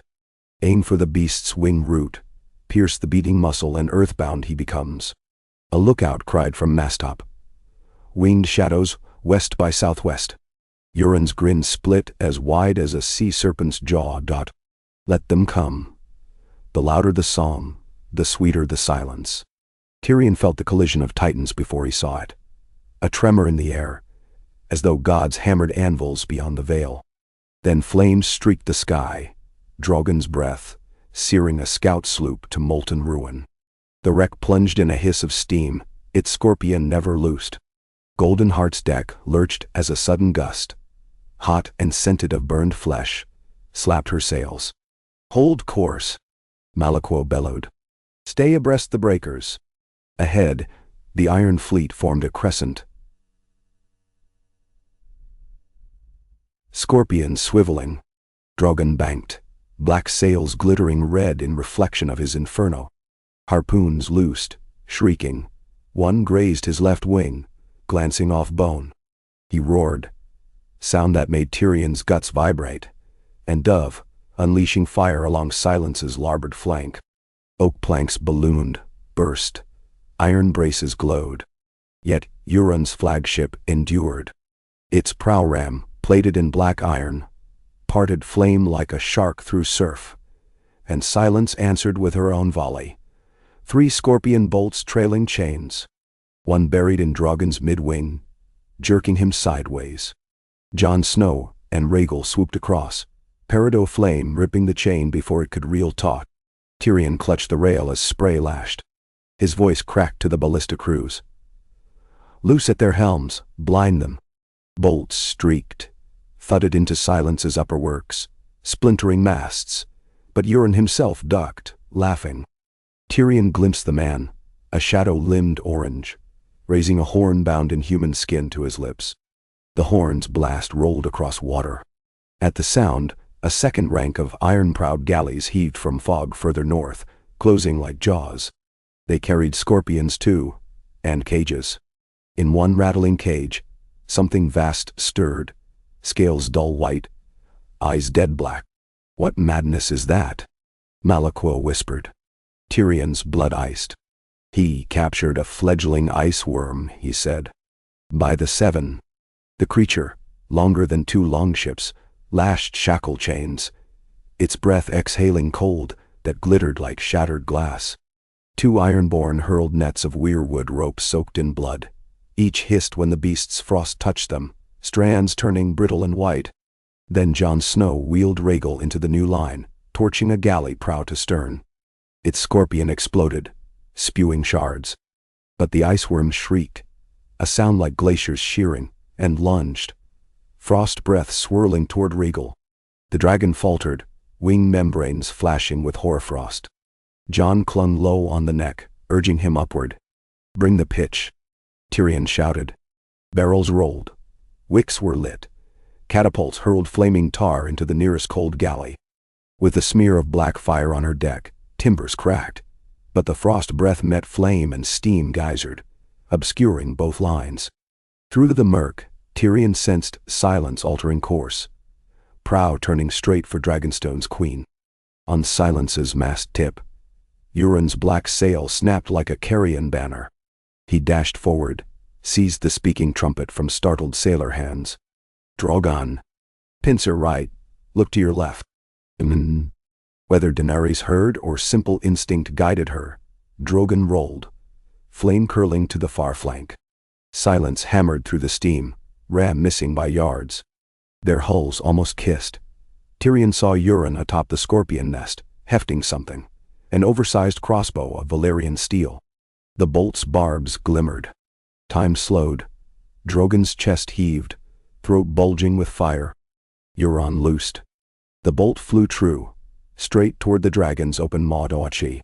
But Jaime Lannister burst from Golden Heart's sister ship, White Mare. A commandeered reach galley, riding its prow like bronze figurehead, wind-whipping white cloak. In one hand he raised a siege bow. In the other, the golden appendage clamped arrow as knocking fingers. He drew, loosed. His shaft met Euron's bolt mid-air. Steel shattered into spinning sparks, fragments raining harmless. Euron howled rage. Drogon's breath engulfed Silence's midships. Iron sang, then bled red-white heat. Masts toppled like felled pines. Still, the Ironborn chanted, mad with salt song, until Silence's deck gave way, sucking them into flame below. The iceworm writhed free as its transport sank. Chain snapped, releasing terror. It plunged into sea, water plume freezing as it rose. Rhaegal, wings lacquered with frost, struggled aloft. Jon coaxed him landward. "Our queen is wounded," Tyrion murmured. He squinted. Drogon's wing beat uneven, membrane torn. Yet Daenerys stayed mounted, face streaked with soot. Malakwo steered Golden Heart beneath Drogon's starboard quarter. Tyrion waved a kerchief, signal for withdrawal. Trumpets echoed the call across battered fleet. Surviving Ironborn scattered, many hulls burning. The battle gave way to wreckage. Snowflakes fell hiss-blackened into crimson tide. 3 days later, the War Council gathered in the ruined solar of Maegor's Holdfast. The confiscated iceworm's skull, twice the size of a horse, rested on a wheeled pallet in one corner, dripping brine. Qyburn, recaptured from flea-bottom cellars, remained shackled nearby, forced to catalog the beast. His thin smile suggested delight in tasks grotesque. Daenerys listened stone-faced while Grey Worm listed casualties. 12 ships burned, 200 men lost, 3 dragons wounded, though only Rhaegal's frostbite seemed grave. Maester Walken spoke of salves brewed from dragonglass ash. They had slowed the creeping ice, Yet Rhaegal refused to eat. Tyrion's mind kept returning to one thought. Euron escaped. Scorched but living, rumor said he had fled east, bound perhaps for the Stepstones. A wounded kraken, if left, would strike again. As Walken droned, Jaime limped into the solar, leaner, cloak ragged. He carried the broken golden bow, presenting it to Daenerys. "My service," he said simply. She inclined her head. "You saved Drogon. And me." "Debt repaid," Jaime answered. Tyrion felt tension release from his shoulders. Some ghosts might yet be salved. When council finished, Daenerys dismissed all save Tyrion. The room emptied. Qyburn shuffled off with guards. She stood by the Eros guard window. "You fear the ice worm heralds darker storms. I fear the North's old stories bleed south. If Euron can fish such a beast from frozen seas, who knows what else crawls the deeps?" Tyrion joined her. "But a nearer storm waits. The North itself. Sansa Stark marshals lords. They question your right, even after peaceful surrender. Jon will speak for me. He rides tomorrow to Winterfell with Rhaegal still healing. That alone might stir old wounds. Starks watch dragons with sharper eyes than Lannisters ever did." Tyrion paused. "Allow me to ride with him. Together we'll quell doubts before they root." He expected refusal. Instead, she nodded. "I need you to keep him safe. And honest." Her voice softened. "He hides truth even from me. Perhaps from himself." Tyrion considered that. Honesty is a blade with two edges. Kept too sharp, it cuts all bonds. Her smile held no mirth. "We rule by blades, Lannister. Keep his keen but not severed." Jon Snow said little during the week-long ride north, leaving King's Gate by dawn with a mixed escort of Stark spears and unsullied outriders. Tyrion found himself craving the rough banter of Selzward's, rather than the brittle hush between Jon and his dragon. Rhaegal glided overhead, wing beats labored but steady now. On the third camp, beneath the ruins of the Ivy Inn near Duskendale, Tyrion broached the silence. "The last time you entered Winterfell, you returned from death. Do you dread this homecoming more?" Jon poked embers with a stick. "Dead men feel no dread." "Nonsense. I imagine they feel plenty, once revived." Tyrion sipped watered wine. "The North holds its grudges. They may resent a Stark kneeling to Targaryen flame. It was kneel, or see thousands burn. Ain't that plain? Sansa hears reason, though she prefers it dressed in courtesy." "Menderwine." Jon's brows knitted.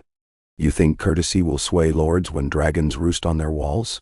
"I think perception matters as much as teeth. Tell them the dragons guard, not threaten. Offer grain for winter, men to hold the neck against ironborn raids." Tyrion shrugged. "And ask nothing but fealty sworn freely." Jon grunted. "You sound like a maester. An insult I accept." Silence stretched. Then Jon spoke. Low. "I was named king in the North. My crown weighed lighter than the realm's need. Some men call that weakness. And some men have spines of boiled leeks." Tyrion cocked head. "Do you regret your choice?" Jon's gaze flicked skyward, where Rhaegal circled, a silhouette against moon. "If her fire ever turns on innocence, I'll regret every heartbeat." Tyrion recalled Drogon bathing silence in napalm. "She aims that fire only at foes. And when foes hide behind walls of children, then we must break the walls, not the children." Tyrion tossed the stick into coals. "Help me forge such tools, Jon Snow. I am bound by guilt to make better worlds. You, by honor. Between us, maybe we manage one corner of it." "Damn." Jon offered a thin, tired smile. "One corner's a start." They reached Winterfell, under heavy snow. Rhaegal perched on a crag beyond the walls, steam chuffing from nostrils, unsettling the kennel hounds. In the courtyard, Tyrion dismounted, cloak laden with white fluff. Sansa descended the stone steps, auburn hair capped with frost, eyes keen. "Lord Tyrion," she greeted, voice warm yet distant. "Back from death, like so many tales." He bowed. "I travel with no illusions this time." Her gaze flitted to Jon. She embraced him stiffly. The lords gather in the great hall. They expect explanation. Inside, candle flames sputtered, wax scented with juniper. Lord Glover, Lady Mormont, and Wyman Manderley lined benches. Their murmur died as Jon entered. Tyrion took a seat behind the dais, feeling smallfolk eyes pierce him. Davos Seaworth sat to one side, nodding reassurance. Jon spoke plain. Of Cersei's crimes, of Daenerys' promise of mercy, of Drogon's chain-shattered wing and silence's sinking. He offered unsullied cohorts to patrol winter roads, Dornish citrus to offset scurvy, shares of Reach grain. Lord Glover folded arms. And what do we yield? Our pride. Your independence, Lady Mormont rasped. Tiny yet fierce. You bent a knee few, asked you to bend. Jon bowed his head. I bent to save lives. If you call that my crown, I do. Rumblings. Tyrion rose. My lords, I know oaths have been forged. Broken, reforged, like a smith who perfects steel. This day you face no southern tyrant. The queen who marches south offered surrender first and flame only to ironborn butchers. She preserved King's Landing, spared more lives in 1 hour than were lost in 10 years' war. She freed thousands beyond the sea, and she will free more if given chance. And Manderley huffed. Words from a Lannister whose house bathed 7 kingdoms in red. Tyrion's cheeks flushed. I slew my sister to end that red tide. My life remains pledged to prevent another. He gestured. If you will not believe me, believe Jon Snow, raised from grave by old gods or new. He stands with her not for gold but for dawn that spares children. A hush followed. Snow pattered against shutters. Sansa finally spoke. The North remembers. We remember the Mad King's fire, the Lion's claws, the Bolton's flayed men. Her voice softened. But we also remember ice demons shattered by dragon glass Jon delivered, grain convoys Tyrion sent, and a queen who holds court with freedmen.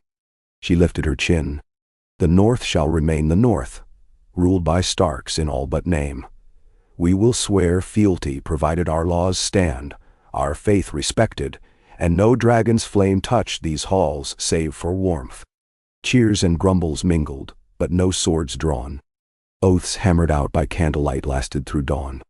Tyrion drank cider in the godswood, snow melting on roots of the ancient weirwood tree, and wondered if ghosts whispered approval. News rode swifter than ravens, Euron Greyjoy dead. His burnt corpse washed ashore near Driftmark, teeth fixed in final grin. With silence sunk, the Ironborn fought amongst themselves. Yara seized pike, proclaiming fealty to Dragon Queen. The Reach convoys sailed unhindered, grain ships unloaded at King's Landing, their holds smelling of summer fields. Yet peace remained brittle as autumn ice. The Citadel declared Daenerys rightful queen only after 3 archmaesters disappeared. Some whispered assassins were. Qyburn escaped custody, trailing rumors of pale spiders bigger than hounds hidden beneath Storm's End. And south in Dorne, Prince Trystane chafed under Tyrell tariffs. Winter settled, blanketing Westeros in white. In Red Keep's refurbished council chamber, Tyrion placed 3 scrolls before Daenerys.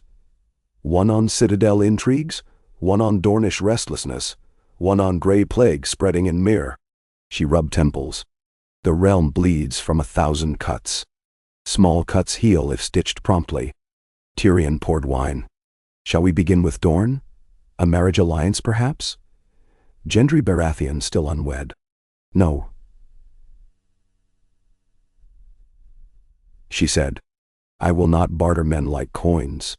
Then send Brienne with pardon writs and Reach envoys, he offered. Steel binds where love cannot. She rose, pacing to window where morning sun gilded snow-tipped roofs. Do you trust me, Tyrion? More than I trust most. He paused. Less than I trust the need for skeptics. She laughed softly, music tempered by exhaustion. Stay skeptic then. I'll need that when dragons grow restless. Madame. Rhaegal still bore frost scars. Drogon's wing mended but not wholly. He flew shorter circuits, landing cranky. Their fire warmed the city but melted little of Tyrion's doubt. One night, as frost glittered like crushed gems on parapets, Jaime found Tyrion on the tower roof, gazing north. They shared mulled wine in silence until Jaime spoke. "When you freed me at River Run, you believed I'd redeem myself. I fear I have not." Tyrion watched breath plume. "You saved a dragon. You saved a city. That redeems many sins. But not all." Jaime's golden hand clinked cup. "Does one act wipe out pushing a boy from a window? Or vows broken?" Tyrion chuckled dryly. "If so, perhaps one poison might wipe a sister's ledger." Jaime's gaze gentled. "We're both haunted." "We are." Tyrion drained cup. "But perhaps ghosts push us to do better. I will draft eviction notices for ours tomorrow." Jaime smiled for first time in months. "Make them polite. Ghosts can be touchy." They laughed like children under falling snow. Spring did come, timid and reluctant. Buds flared on blackened sept stones. Small folk planted cabbages in flea-bottom plots. Denaries held audiences thrice weekly, granting pardons, sending maesters north to treat frostbite. Tyrion's quills scraped parchment day and night. Charters for harbor rebuilt, edicts on bread weights, decrees limiting scorpion manufacture. Yet even Golden Dawn held shadows. One evening, Finna burst into his solar, face blanched. In the vaults beneath the city, they found barrels. "Wildfire?" Tyrion asked. "Worse." She handed him shard of glass, pale blue, humming cold. "Icefire." He stared. Legend, named it only in children's tales. Frozen wildfire, forged by death magic in Shadowlands. He dismissed tales. Now a sliver numbed his fingers. "Where?" he whispered. "Old alchemist cells, locked with sigil of Raven's Eye. Euron's last gift." Tyrion's stomach clenched. If triggered, it could shatter stone as surely as green wildfire. But freeze, not burn, smothering life beneath crystal death. He summoned Grey Worm, Jaime, and Brienne. They descended catacomb stairs where cold grew teeth. At vaults, Hart sat 40 barrels, black glass banded in ironwork shaped like krakens. "We cannot move them," Qyburn advised, newly recaptured yet again. "Any breach releases frost so fierce even dragon's fire falters." Tyrion weighed choices. Seal the vault with Valyrian steel door. Flood corridor with dragon flame to fuse stone. Then entomb it beneath layers of lead. None enter again. Jaime eyed the barrels with haunted resolve. "Strange. All my life I feared wildfire, never ice." Cersei arranged green fire above ground. Euron laid blue death below, brothers and sisters indeed. Tyrion laid a hand on steel band. Let them share the same tomb. Drogon's breath welded stone until corridors glowed orange, then cooled to obsidian sheen. The barrels vanished behind sealed walls. Tyrion carved a single warning on new keystone. "Here sleeps silence." Years later, bards would sing of the quiet rain, when snow fell softer, and dragons slept on ramparts purring warm.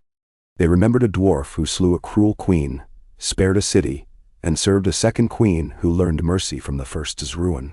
They sang of a one-handed knight who broke his sword to forge plowshares, of a maid knight who became lady commander of the Queen's Guard, and open knighthood to any who proved valor, woman or man.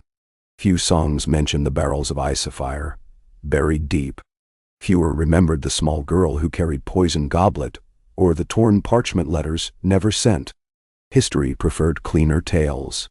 But in the king's study, rebuilt into Queen's library, Tyrion kept a small vial of melted snow from that first flake on Red Keep's wall. He set it beside the empty strangler flask, both sealed in crystal. One held echo of winter, the other of death. The glass between reminded him every dawn that power, once unleashed, could never be wholly caged. It could only be watched, questioned, balanced. Outside, children's laughter sprang along the street of sisters where a new sept rose, stones still pale. Bells rang not for coronation, not for war, but for harvest thanks. Tyrion closed his ledger, rubbed cramped fingers, and stepped onto balcony. Far overhead, 2 dragons traced lazy circles against sapphire sky. Their shadows flickered across tiled roofs, but brought no screams, only wonder. He breathed the scent of bread, sea, distant cedar smoke. For the first time in longer than he dared recall, the taste of copper no longer lingered in his mouth. Below, Finna darted through throng, now scribe's apprentice, papers clutched. She looked up, waved. Tyrion waved back. "I will spend tonight counting victories, not corpses," he told the wind. The wind, warmer now, seemed to nod. He turned inside. There was always more to write. Tomorrow's decrees, next winter's stores, treaties for realms yet unmended. But tonight, he took a candle, a flagon of Dornish red, and walked the long gallery where tapestries once hailed lions. Now new cloths depicted dragons curled protectively around a flowering tree. Beneath the last tapestry hung a simple plaque. From poison, peace. From fire, renewal. Let all who hold power remember. Tyrion touched the plaque with 2 fingers, whispered a silent vow, and let the candle's glow guide him forward into a hall ringing with quiet, unassuming life. The gentle music of a realm at last, beginning to heal. The shovel struck hard-packed soil with a dull thunk, and Tyrion paused to work the cramp from his right wrist. Even a decade of daily quill work had not prepared his joints for digging foundations, yet he refused to yield the spade to any of the laborers thronging the hillside. This wine terrace above the Blackwater was his own conceit, a narrow ribbon of earth and limestone that would one day cradle Dornish red vines, proof that life could coax sweetness from the same slope that once rained wildfire on the bay. Until the first rootstock took hold, he meant to break ground himself. A breeze tugged his gray-flecked curls, carrying the briny scent of low tide and the faintest echo of bells from the rebuilt Sept of the Seven. They tolled not for war or coronation but for a wedding. Gendry Baratheon, newly styled Lord Storm's End, marrying Asha Greyjoy, an unlooked-for match brokered by Queen Daenerys to bind Storm and Salt to the Iron Throne. A decade ago, Tyrion would have hurried to the feast for the arbor wine alone. Now responsibility weighed heavier. He had a queen's peace to keep, and an empire's ledgers to balance. Besides, the terrace called to him more strongly than loot or roast boar. The next shovel bite dislodged a shard of green glass, edges dulled by years of rain. Tyrion knew it at once. Wildfire vitrified stone into twisted emerald splinters. He closed his fist around the relic and felt memory dart up his arm like electric eels, bells, ashes, his sister's last gasp. He pocketed the shard and dug on. Footsteps crunched gravel behind him. He did not turn. Only one person in King's Landing walked with that combination of grace and armored weight.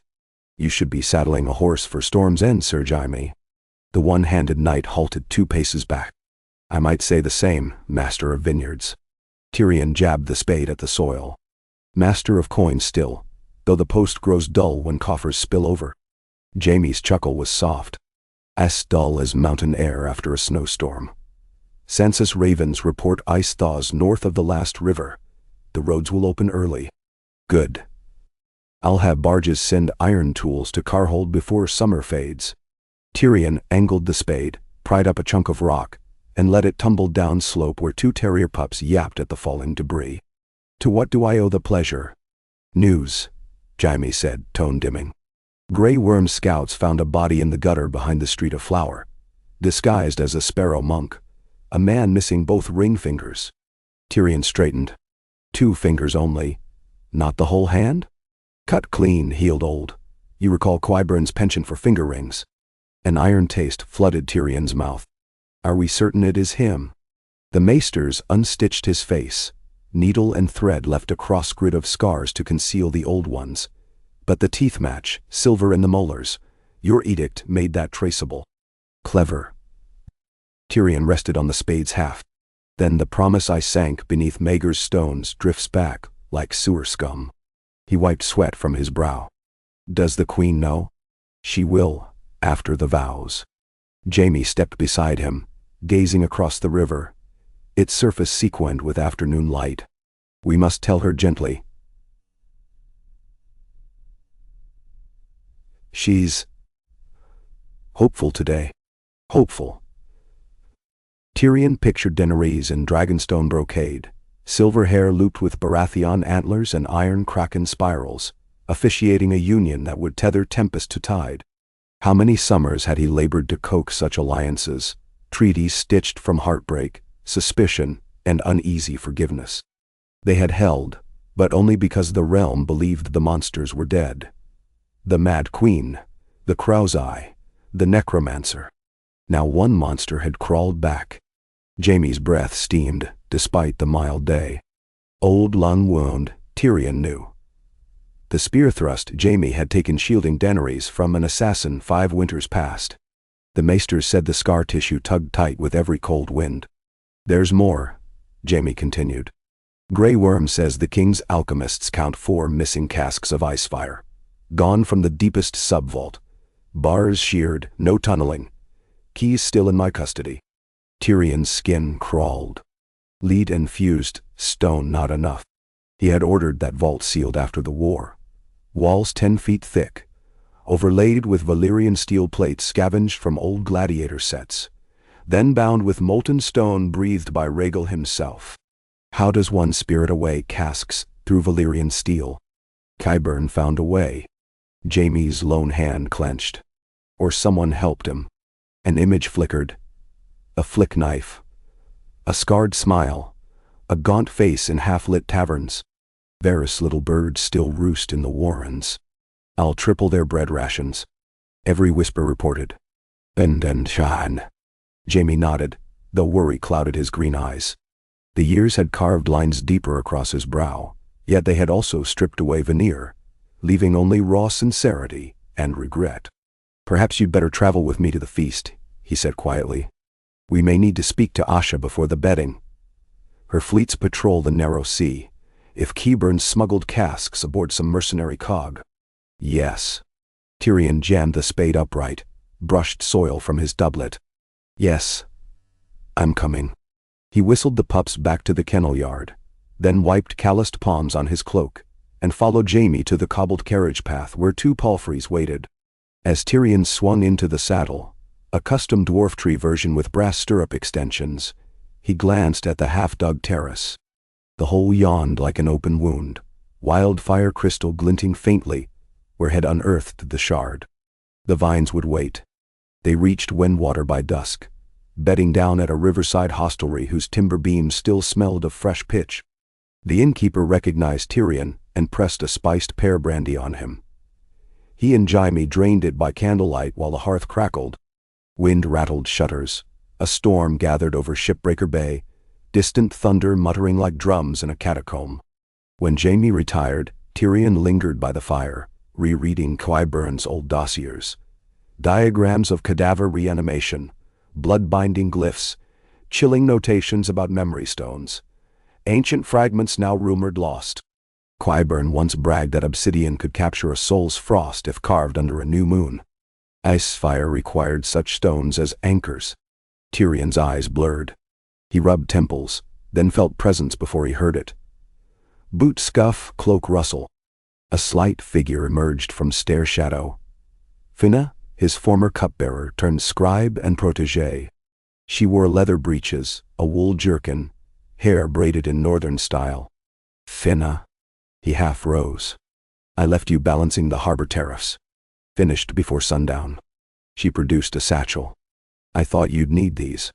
Inside lay ink, quills, wax, 3 sealed scrolls.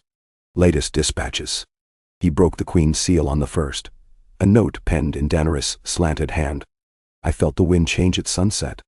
Something old moves beneath the stones. Be wary. D. He tucked the letter away, heart-knocking. The second scroll bore the black cell's mark. The jailer's report from dawn. A prisoner missing. No sign of forced exit. Only a smear of black frost on the cell wall. He scanned the lines. The prisoner wore no name. Arrested 5 years past on charges of grave robbing. Thin, pale, silent. Allowed no visitors. At daybreak the cell lay open, bars frosted.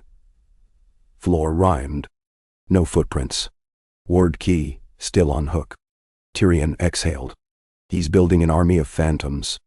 Finna's brown eyes hardened. Then we stop him. She touched the hilt of a short dirk at her hip. Not the frightened child who once carried poison.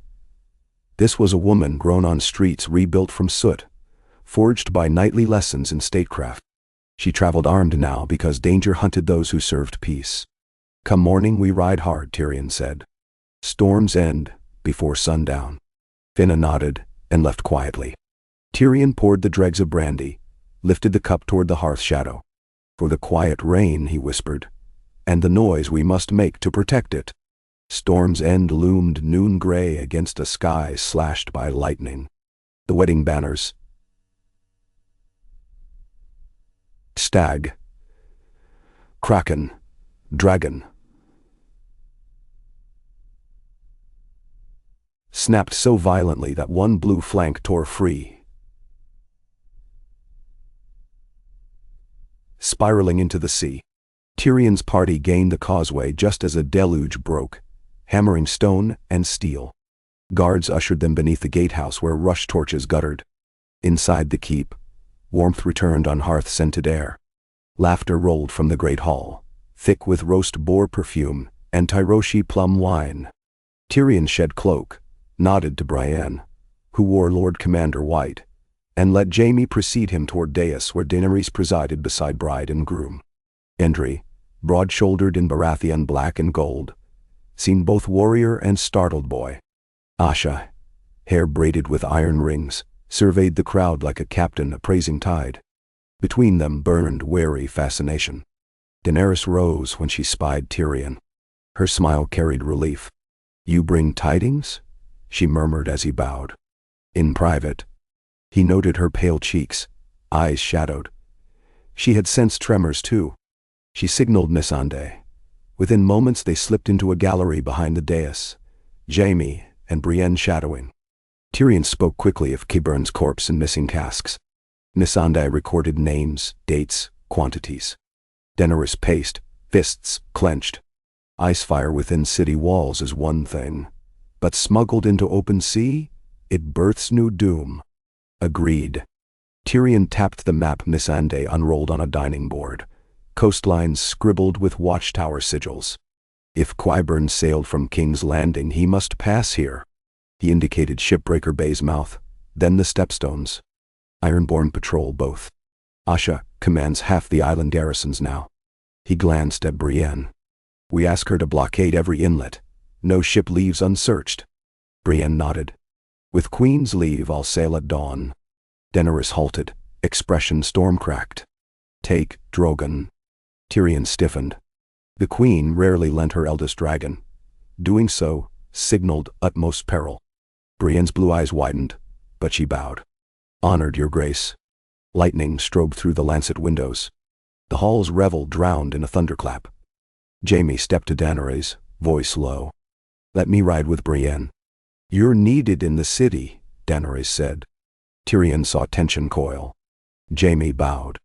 "As you command." The Queen faced Tyrion. "You return with me tonight.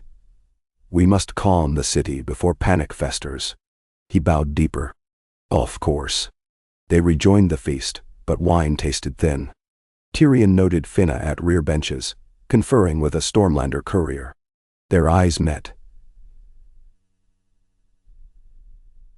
She dipped her head, no word yet. Thunder rolled again, and in its wake a faint tremor shook goblets. Many guests dismissed it as distant surf. Tyrion felt stone throb beneath boots. Not surf. Something subterranean. He sucked breath, scanning hall pillars. None cracked. Yet, not. 3 heartbeats later, the far doors slammed open. A steward stumbled in, hair soaked, mouth slack. "The sea," he croaked. "The sea is freezing." The hall hushed under flickering torchlight. Tyrion and Jaime exchanged a look, then sprinted past benches, cloaks flapping. Outside the causeway, rain turned to sleet midair, plastering cloaks with instant crystals. Waves lapped shore in brittle ruffles, each crest glazing to ice the moment it touched breakwater. Within minutes, the cove lay a mirror of black glass, fissures spidering outward. Boats moored near the quay cracked against hulls, masts encased. 7. Save us, Jaime muttered. Tyrion's breath plumed white. Icefire cask burst. He whispered. No explosion, but frost wave spreads. Asha barreled past, brandishing axe. What sorcery steals my sea? Tyrion pointed seaward. There. Glow beneath the surf. A ghoulish blue iridescence pulsed under ice sheets, moving like a heart in slumber. Daenerys strode from the gate, silver hair whipping frost shards. Drogon swooped overhead, blowing steam hot enough to shatter the forming ice. Shards rained down sizzling. Tyrion shouted above the gale. If we breach the frost with fire, vapor may flash freeze and blast the keep apart. She grimaced. Then, we lure it away. How? Asha barked. Tyrion's mind whirled. Icefire fed on heat variants. If they drew it toward a hotter locus, Drogon's flames, beyond the bay mouth, wave energy might diffuse. He turned to Daenerys. Fly low, breathe short bursts. Draw the pulse seaward, but you must keep distance. She swung into Drogon's stirrup harness. Rhaegal, perched on a cliff alcove, launched too. Jon climbing bareback. He'd followed on a smaller escort cortege. 2 dragons dove, trailing pearlescent fire. Beneath them, the blue glow followed, ripple of frozen surf chasing heat. Stormlanders gaped as dragons skimmed the bay, torch paths lighting ice to mist. Tyrion counted breath pulses. Each plume of fire birthed a bloom of steam that froze, crumbled, refroze. Slowly, the jagged sheet crept outward, thinning as water deepened. But the pulse fought to return. Like a beast tethered, it lunged whenever Drogon hauled too far. Tyrion realized then, a second cask remained unburst, anchored below storms and by rope and rune, feeding the pulse with constant core. Until it split, the wave stayed tethered. Jaime voiced the same. Someone planted it beneath our feet. Brienne thundered up, sliding a frost-rimmed helm off. Divers report an iron cage wedged in pilings. They can't reach it. The ice hardens around bars. Obsidian anchors, Tyrion guessed. Memory stone runes. Gendry arrived, hair plastered. My smiths brought oil pots. We drill through ice, pour, light. Might fracture half the castle. Tyrion stared at the glacial slick lapping causeway stones, now inches thick, fissures glowing. He rubbed the wildfire shard in his pocket unconsciously, heat of memory stirring. Wildfire. Frost's opposite. If aligned. He whirled to Finna, standing behind Jaime. Fetch the wildfire canisters from my saddlebag. Green steel casks, gold caps. Her eyes widened, but she sprinted off. Jaime stiffened. You carry wildfire on state trips now? 1 crate. Insurance. Tyrion ignored his brother's look. Finna returned with a satchel of 4 glass orbs, each swirl of emerald menace inside. We slide them down cracks, Tyrion said. Ignite by contact with dragon flame. Green fire will vaporize blue anchor, releasing energy upward. With luck, ice melts rather than shatters. Brienne exhaled. With luck. Asha frowned. You sure explosion won't fell the walls? Not sure, no, Tyrion admitted. But better walls than realm. He nodded to Finna. Together they stepped onto ice, boots skidding. Cold bit flesh through leather. At the first fissure, Tyrion knelt, pried a gap with dagger hilt. Finna lowered a globe until water kissed glass. A film of hoarfrost crawled inside, swirling green. She withdrew, hand trembling. They placed 3 more orbs radial to the pulse. Tyrion signaled Asha. The Kraken captain whistled up archers with flaming arrows soaked in naphtha. They knocked, awaited his mark. Tyrion looked skyward, whirled the wildfire shard overhead. A green flash in torchlight, catching Drogon's keen eye. The dragon banked, parted clouds. At Tyrion's shout, archers loosed. Arrows streaked, embedded each orb cork. For 3 heartbeats, nothing. Then a soundless bloom of emerald erupted beneath ice. Sheets fractured into lace. Then mist. Steam pillars roared skyward. Swirling snow. Tyrion felt shockwave rattle teeth, but stones held. Drogon bellowed triumph. Steam parted under his wings. Water surged, alive again, sweeping fragments seaward. The blue glow faded, winked out. Rain resumed. Warm droplets. Hiss of thaw. Tyrion slumped on knees, soaked. Finna knelt too, panting. Jaime hauled them upright. Gendry whooped. Asha clapped hilt to shield. Daenerys landed beside causeway, water spraying. Tyrion raised thumb.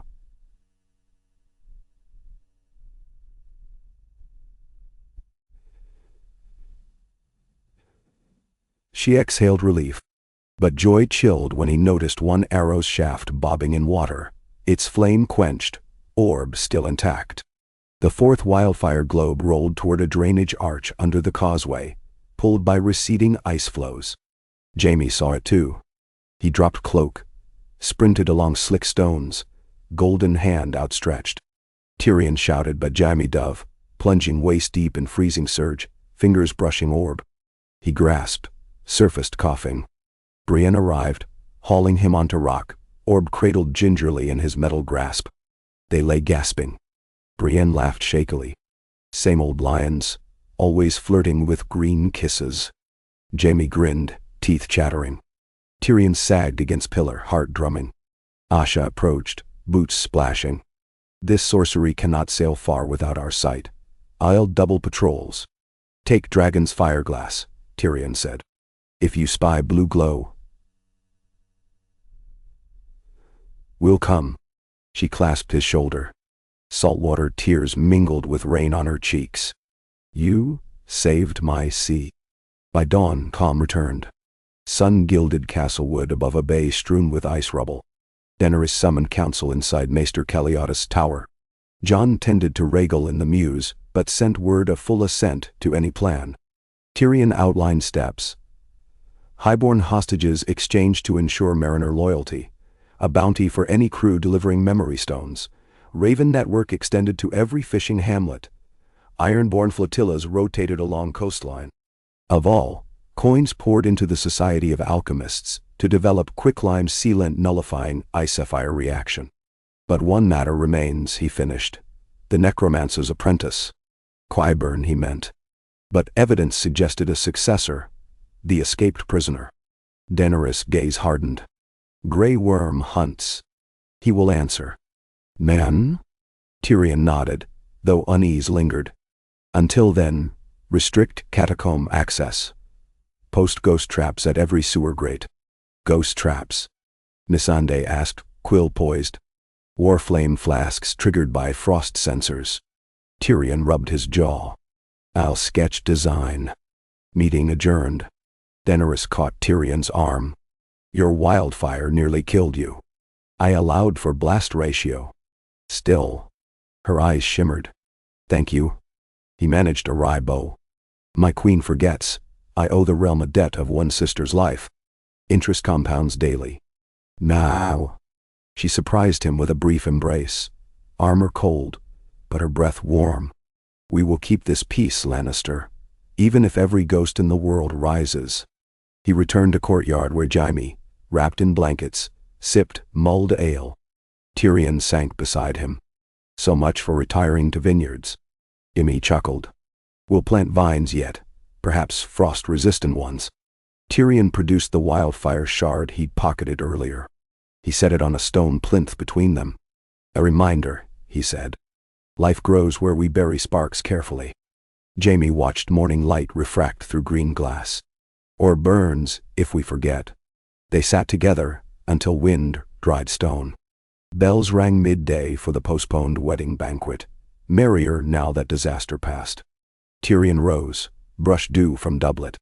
Come, brother, let's drink the realm's health. Tomorrow we begin ghost hunting. Jaime winced, standing but smiled. After a feast, ghosts won't dare. They strode up steps toward music and laughter, leaving the shard to glitter alone, a sliver of the past catching the promise of dawn. Ghost hunting began before dawn. Back in King's Landing, Tyrion convened the secret watch beneath the dragon pit. Finna, Grey Worm, Archmaester Imbros, liaison from the Citadel, and Davos Seaworth, representing Stepstone blockades. They pored over sewer charts, rat-catcher testimony, and frost residue samples. Ambrose, whiskers dusted with chalk, tapped a rune-etched shard. Memory stone inscriptions speak of entropic siphons, cold drawn from living essence. If Qyburn paired them with wildfire opposites, he aimed to rip the realm's pulse. Freeze north, burn south. Balance of terror, Davos muttered. Or imbalance, Finna said. Destroy both extremes, realm splinters. Tyrion traced sewer lines with quill. Prisoner vanished near the dragon's underbelly. That tunnel skirts the Icefire Vault ruins. He likely harvested shards, not casks, portable potent. Enough to craft frost detonators hidden in plain sight. He circled 4 markets on Mappadoddy. Sites with stone wells deep enough to conceal bombs. Grey Worm stood. Unsullied guard these wells tonight. Davos frowned. Show of force spooks small folk. Finna placed a hand on the old smuggler's sleeve. We station silent watch. Blend in. Tyrion scratched notes. And bait the necromancer. We announce open conclave tomorrow. Queen unveiling new granary furnace near Flea Bottom. Crowds gather. Assassin tempted. Ambrose's eyes widened. You lure the killer to longest street in the city. Risky. All roads converge there, Tyrion replied. Better one field we can control than many we cannot. Grey Worm nodded. Unsullied hidden among crowd. If frost aura appears, signal. Thou. Tyrion's stomach fluttered, but he smiled thinly. A pity we lost Varys. Spiders love nets like this. Dawn of the furnace unveiling broke bright. Snowmelt dripping. Flea Bottom bustled, fragrant with stew and warm bread. Tyrion rode with Daenerys in open carriage surrounded by city watch wearing plain cloaks rather than polished helms. Rhaegal patrolled high altitude. Drogon slept on Aegon's Hill, conserving strength. At the granary square, a dais awaited beside a towering brick kiln newly forged to dry wheat against damp rot. Children waved dragon pennants. Bakers offered honeycake coins. Peace looked tangible. Tyrion dismounted, scanning roofs. He spotted Finna atop a thatched stable, crossbow hidden beneath shawl. Grey Worm blended near wellhead. Jaime stood by forge bellows disguised as smith. Daenerys addressed the crowd. In years of war bread grew scarce. Let this furnace warm your tables, bake hope into every loaf. Cheers rose. Just as bell ringers signaled ribbon cut, a hush rippled. Frost breath wafted from the well mouth. Ice crystals crawled brick lip. Tyrion's heart lurched. Grey Worm swung lid. Blue glow pulsed within. He shouted, "Back!" But a figure leapt from alley. Lean, rag-streaked robes, eyes glassy, mouth sewn shut with silver thread. In his hand, a sphere etched with runes. Ice-fire detonator. He hurled it toward dais. Jaime reacted first. Shield from forge flung like discuss. It struck sphere midair, deflecting path. Finna's bolt followed, piercing assassin's thigh. He collapsed, hissing silent pain. Sphere clanged down steps, toward Daenerys. Rhaegal shrieked overhead. Tyrion dived, wild reflexes honed during Battle of Blackwater. He landed atop orb, wrapping body around it. Cold stab bone. 1,000 needles. He gritted teeth, rolled down days, clutching sphere away from Queen. Immy. Grey Worm reached him. He thrust orb into iron tongues. Jaime grabbed with golden hand. Together they hurled it into open kiln mouth. Flames devoured blue glow. Brick walls cracked, but held. Steam hissed from chimney, frosting edges instantly, then melting. Crowd screamed, scattered. Guards seized assassin. Ambrose rushed with heated shears, clipped silver stitches from prisoner's mouth, revealing no tongue. Eyes bled. The Archmaester shook head. Soul burned, lips merely puppet. Tyrion lay shivering, Daenerys kneeling beside. "Fool," she whispered, wrapping cloak over him. "Not fool," he rasped, master of coin. "Had to save investment." She laughed, tears shining. You nearly froze. He flexed hands, fingers stiff but moving. Wildfire equally unpleasant. I collect both experiences now. Guards dragged prisoner aside. Finna descended, eyes wide. Jaime clasped Tyrion's shoulder. Still too quick for dragons. Tyrion managed grin. Short legs, shorter fall. Later, inside Healer's Hall, Maester Carolai swabbed Frostburn from Tyrion's arms. No lasting harm, she assured. He sipped broth, watching dusk settle through window. Daenerys entered with Fyna. Assassin perished before trial, she said. No poison, lack of heart. Qburn's work. Finna presented a parchment taken from corpse. Map of Red Keep tunnels, circles marking 3 more wells. We'll scour tonight, she told Tyrion. He nodded. Place wildfire sentries at each. Opposites keep balance. Daenerys folded parchment. And Qyburn? No sign, Finna answered. Tyrion sipped broth, gaze distant. Hell's surface where fear grows thickest. We starve him by proving fear futile. How? Daenerys asked. We live, Tyrion said simply. Bake bread, marry houses, plant vines. Each act of ordinary joy is shield against monsters. The queen's smile warmed the room. She bent, kissed his brow. Rest my hand. Tomorrow we plan a festival, your vineyard's first planting. He chuckled. I'm still digging terraces. Then the realm shall dig with you. Spring equinox, 6 weeks later, found Tyrion at the vineyard slope, rows of townsfolk, soldiers, lords all turning soil. Daenerys pressed the first vine into place. Asha poured salt water. Gendry hammered a stag sigil stake. Sansa visiting, scattered northern mulch around roots. Jaime drove spade next to his brother, Brienne steadying the row line. Children sang harvest songs. Finna knelt, patting earth with care. When Tyrion straightened, he saw wildfire shard he'd left earlier now half buried at Vine's base, glinting unmarred. She had placed it deliberately. A reminder, she said softly, meeting his gaze. Green fire below, green leaves above. He smiled, throat tight.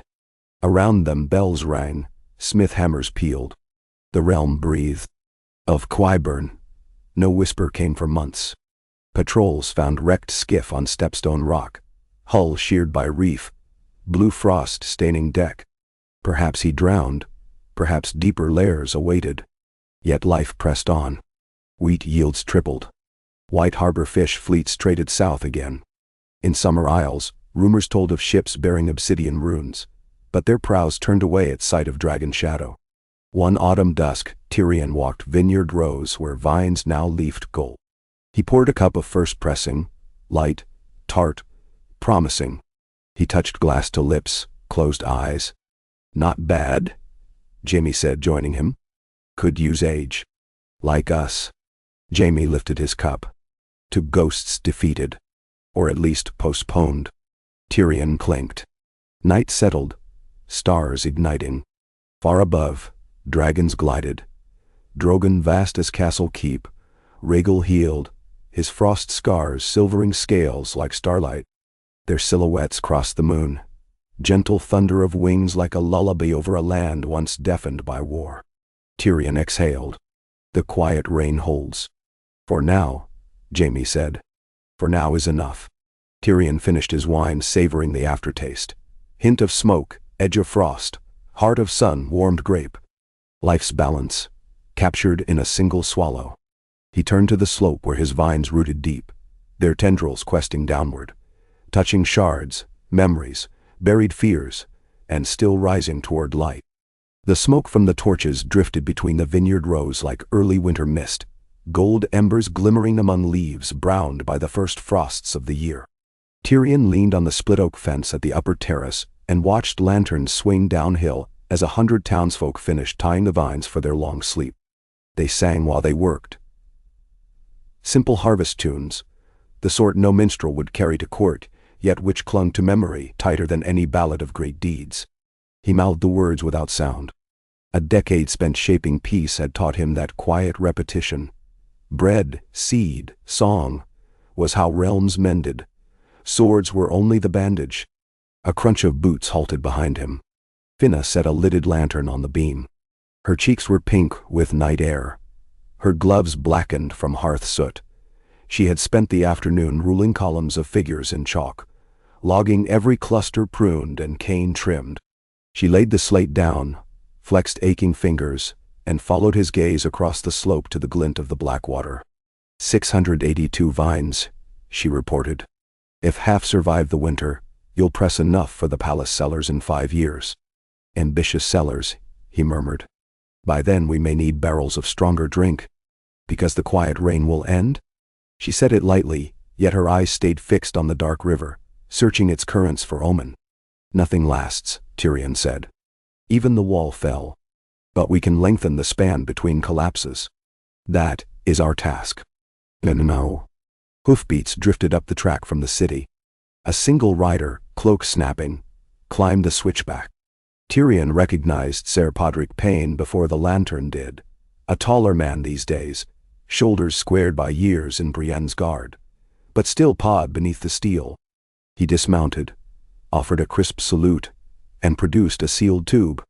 Raven from Sablestone, my lord. Flew all night. Tyrion broke the wax. Missandei's cipher filled the strip. He read once, twice, then folded it small between forefinger and thumb, staring at the vineyard as if to memorize every trellis post. Finna waited. Pod's mailed glove tapped thigh leather. Grey Worm is dead, Tyrion said at last. The words felt alien, too large for the air between them. He handed Finna the parchment. She scanned quickly. Ambushed at lonely light while inspecting the western watchposts. Bodies frozen, runes carved into the pier. Tyrion's thoughts flared. Lonely light. The farthest speck of the Iron Islands, no more than a basalt needle. The shore kept by a handful of fishermen sworn to Asha. No harbors, nothing to interest smugglers or necromancers, unless the sea hid a vault Qyburn had never shown. He smothered the surge of grief behind a drinker's practical calm. Pod. Saddle the palfreys. I ride in an hour. Finna. Send ravens to Storm's End and Winterfell. Jon and Asha meet us at Seaguard with detachments. Finna's lips parted. You mean to sail there yourself? It could be a lure. Precisely. Tyrion pushed from the fence. We draw the spider from his hole and crush him on open deck. I won't risk another city square. A torch hissed nearby as grape canes were doused. Tyrion glanced upslope. Jaime was already striding down, alerted by Pod's arrival. The one-handed knight's hair, streaked heavily with gray now, blew across his brow. I heard, he said when near. No questions, only shared understanding. Tyrion felt old love anchor him. Jaime turned to Finna. Gather Brienne's company and whatever Stepstone skirmishers remain in port. I'll speak with the queen. Finna's jaw tightened, but she nodded and trotted off. Slate forgotten on the fence. Tyrion's breath fogged between them. He served her since Astapor, he said softly. Jaime gripped his shoulder. Then we honor him by ending the man who stole his future. He squeezed once. Released. I'll make sure Drogon is saddled. No dragons, Tyrion answered. We need stealth, not fire that can be heard from Pike. Jaime's brow lifted. You trust longships more than wings. I trust surprise. He will have scorpion nests carved of ice itself by now. Tyrion turned toward the house. I have an old suit of sealskin hidden under the stairs. Pray it still fits. They parted to martial preparations. Within the hour the vineyard was dark and quiet, torches snuffed, song lost to distance. Only a single lantern burned on the fence post, left by Finna so Tyrion might find his way back after the ride down to the quay. He never returned that night. 4 days later, a half-moon bled through gauzy clouds above the sunset sea. Its pale reflection shattered across water, whipped white by sleet.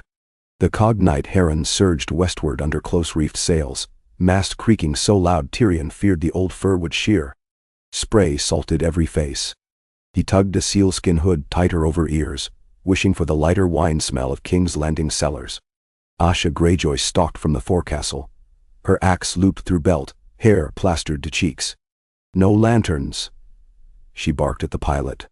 "If the widow lights glow, we tack south at once." She spotted Tyrion, crouched behind the bulwark, and tilted a grim smile. "Little lion, you've a taste for ironborn weather now." "Not by choice." He rubbed numb knuckles.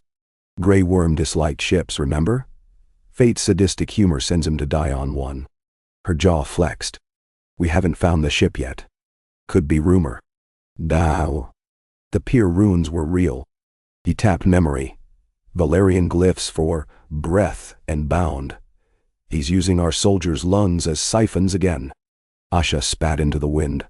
"Mad Mage should have hanged twice over." Necromancers never die on schedule.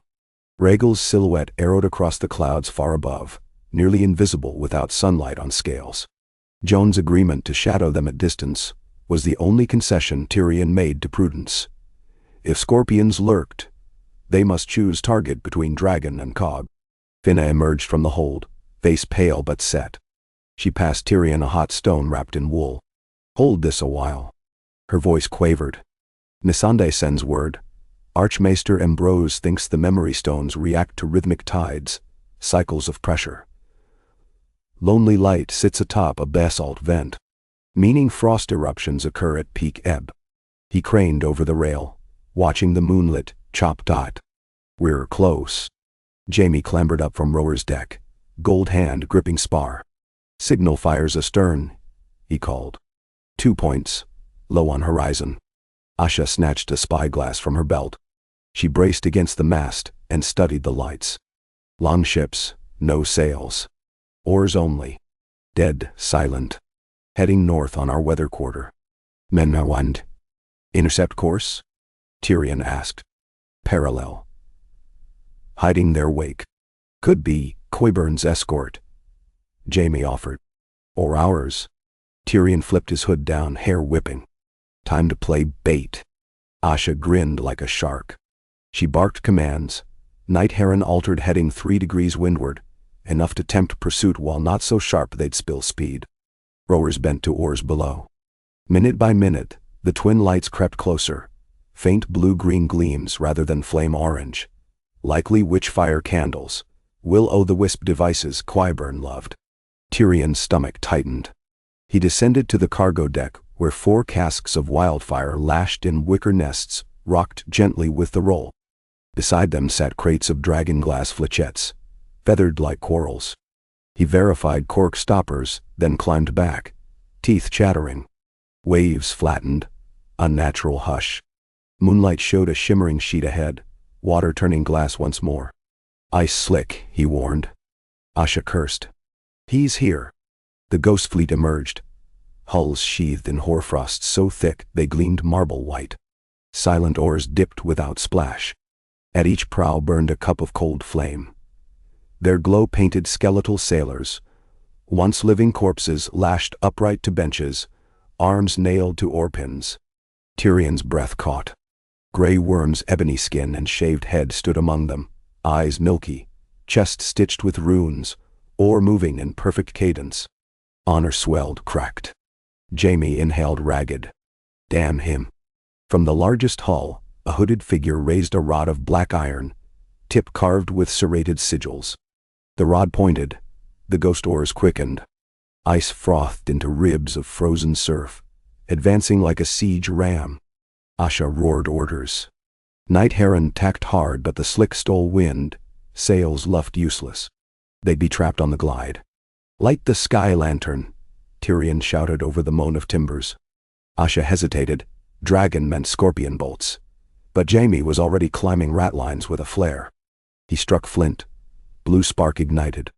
From the lead ghost ship came a whine. The telltale crank of ballista locked on target. Jaime hurled the flare high.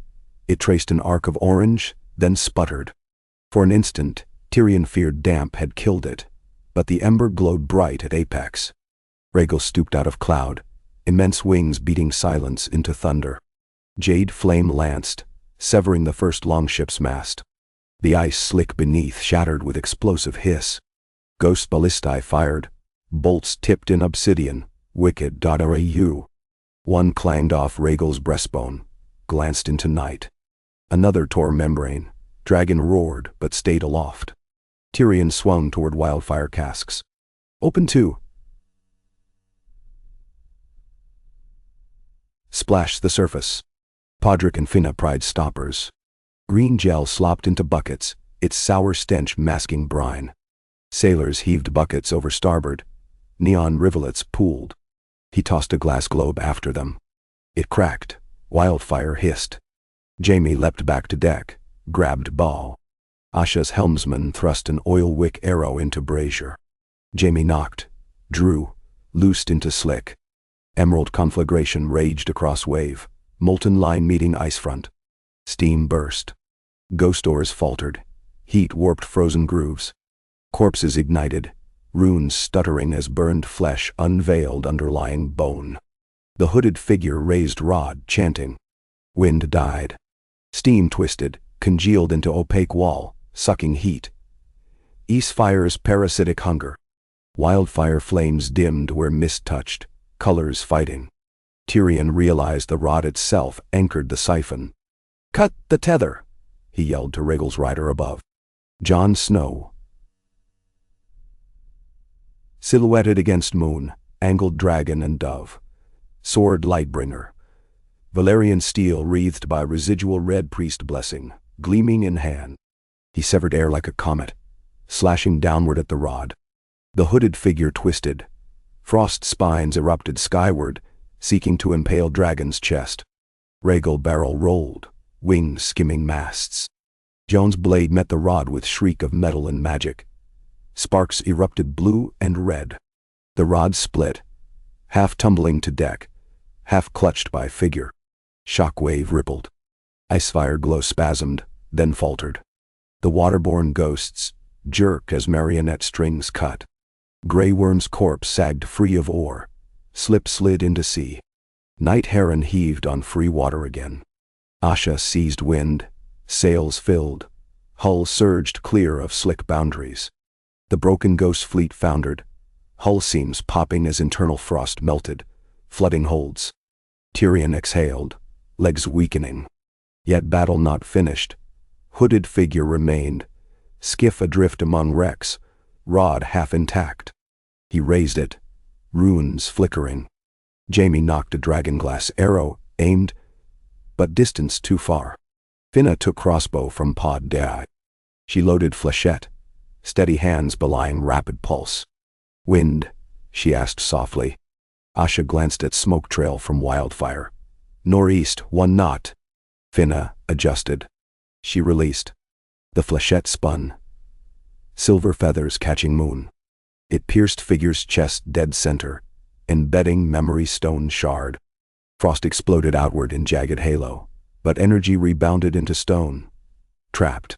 The figure convulsed, rod clattering. Hood fell. Qyburn, or what remained. Skin parchment. Ice 2 pits of night.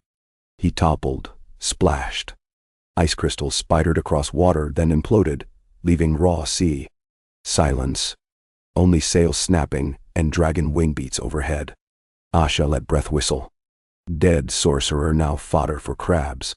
Chain his body, Tyrion said. Sink it a league, deep inside iron nets weighted with lead and Valyrian shavings. He swayed. Adrenaline leaked away. Sorrow for Grey Worm returning tenfold. Jon guided Rhaegal to hover. Is it over? He called. Tyrion met his gaze. Today. 3 pyres burned on Lonely Light's black shore at dawn. 1 for Grey Worm and the 2 unsullied scouts slain beside him. 1 for the ironborn fisherman forced into corpse crew. And 1, smaller, for the hooded prisoner whose name no one knew yet, whose hands had twisted entire harbors into tombs. Daenerys insisted the last pyre burn as well. Even monsters deserved honest fire to bar their return. She arrived on Drogon with full light, having raced on Dragonback the prior night. She watched Grey Worm's armor melt, eyes dry. When the flames subsided, she turned to Tyrion. Peace's price keeps rising, she said, voice hoarse. Cheaper still than war's interest, he answered. Sails dotted the horizon. Northman cogs, Stormlander gullwings, Tyrell wine schooners. They converged here not for battle, but for harvest of seaweed beds newly warmed by dragonfire.